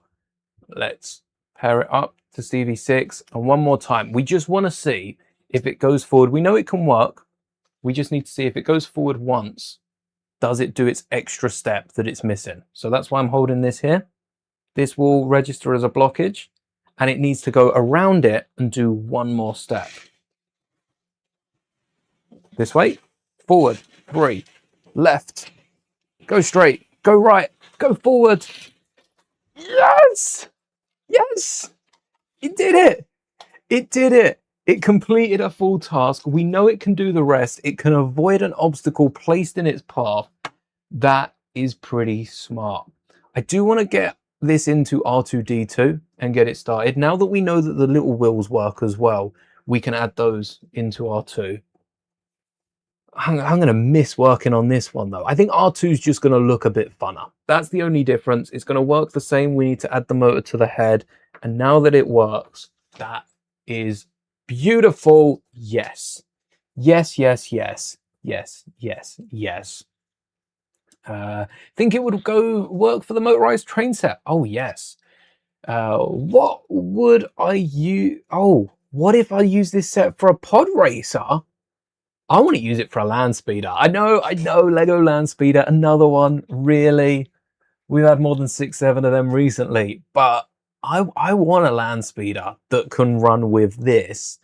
I think it would be so cool. And because it's like a hover land speeder, the fact that you've got the 2 treads that would spin it around mean you can like glide right round corners. It would look so good. Maybe soon you can make droids better than the Separatists. I'm up for that challenge. Motorized UCS land speeder. See, that's what I'm talking about. That'd be so cool. I'd have to get a UCS land speeder because that brick ain't fitting in any of the others. And I've got to say this. If you are working on this, there is a little, not import, download. That's it. Backup all files, which I do recommend you use if you are, even if you're not like too fond on the files. It'd be good to have them for later.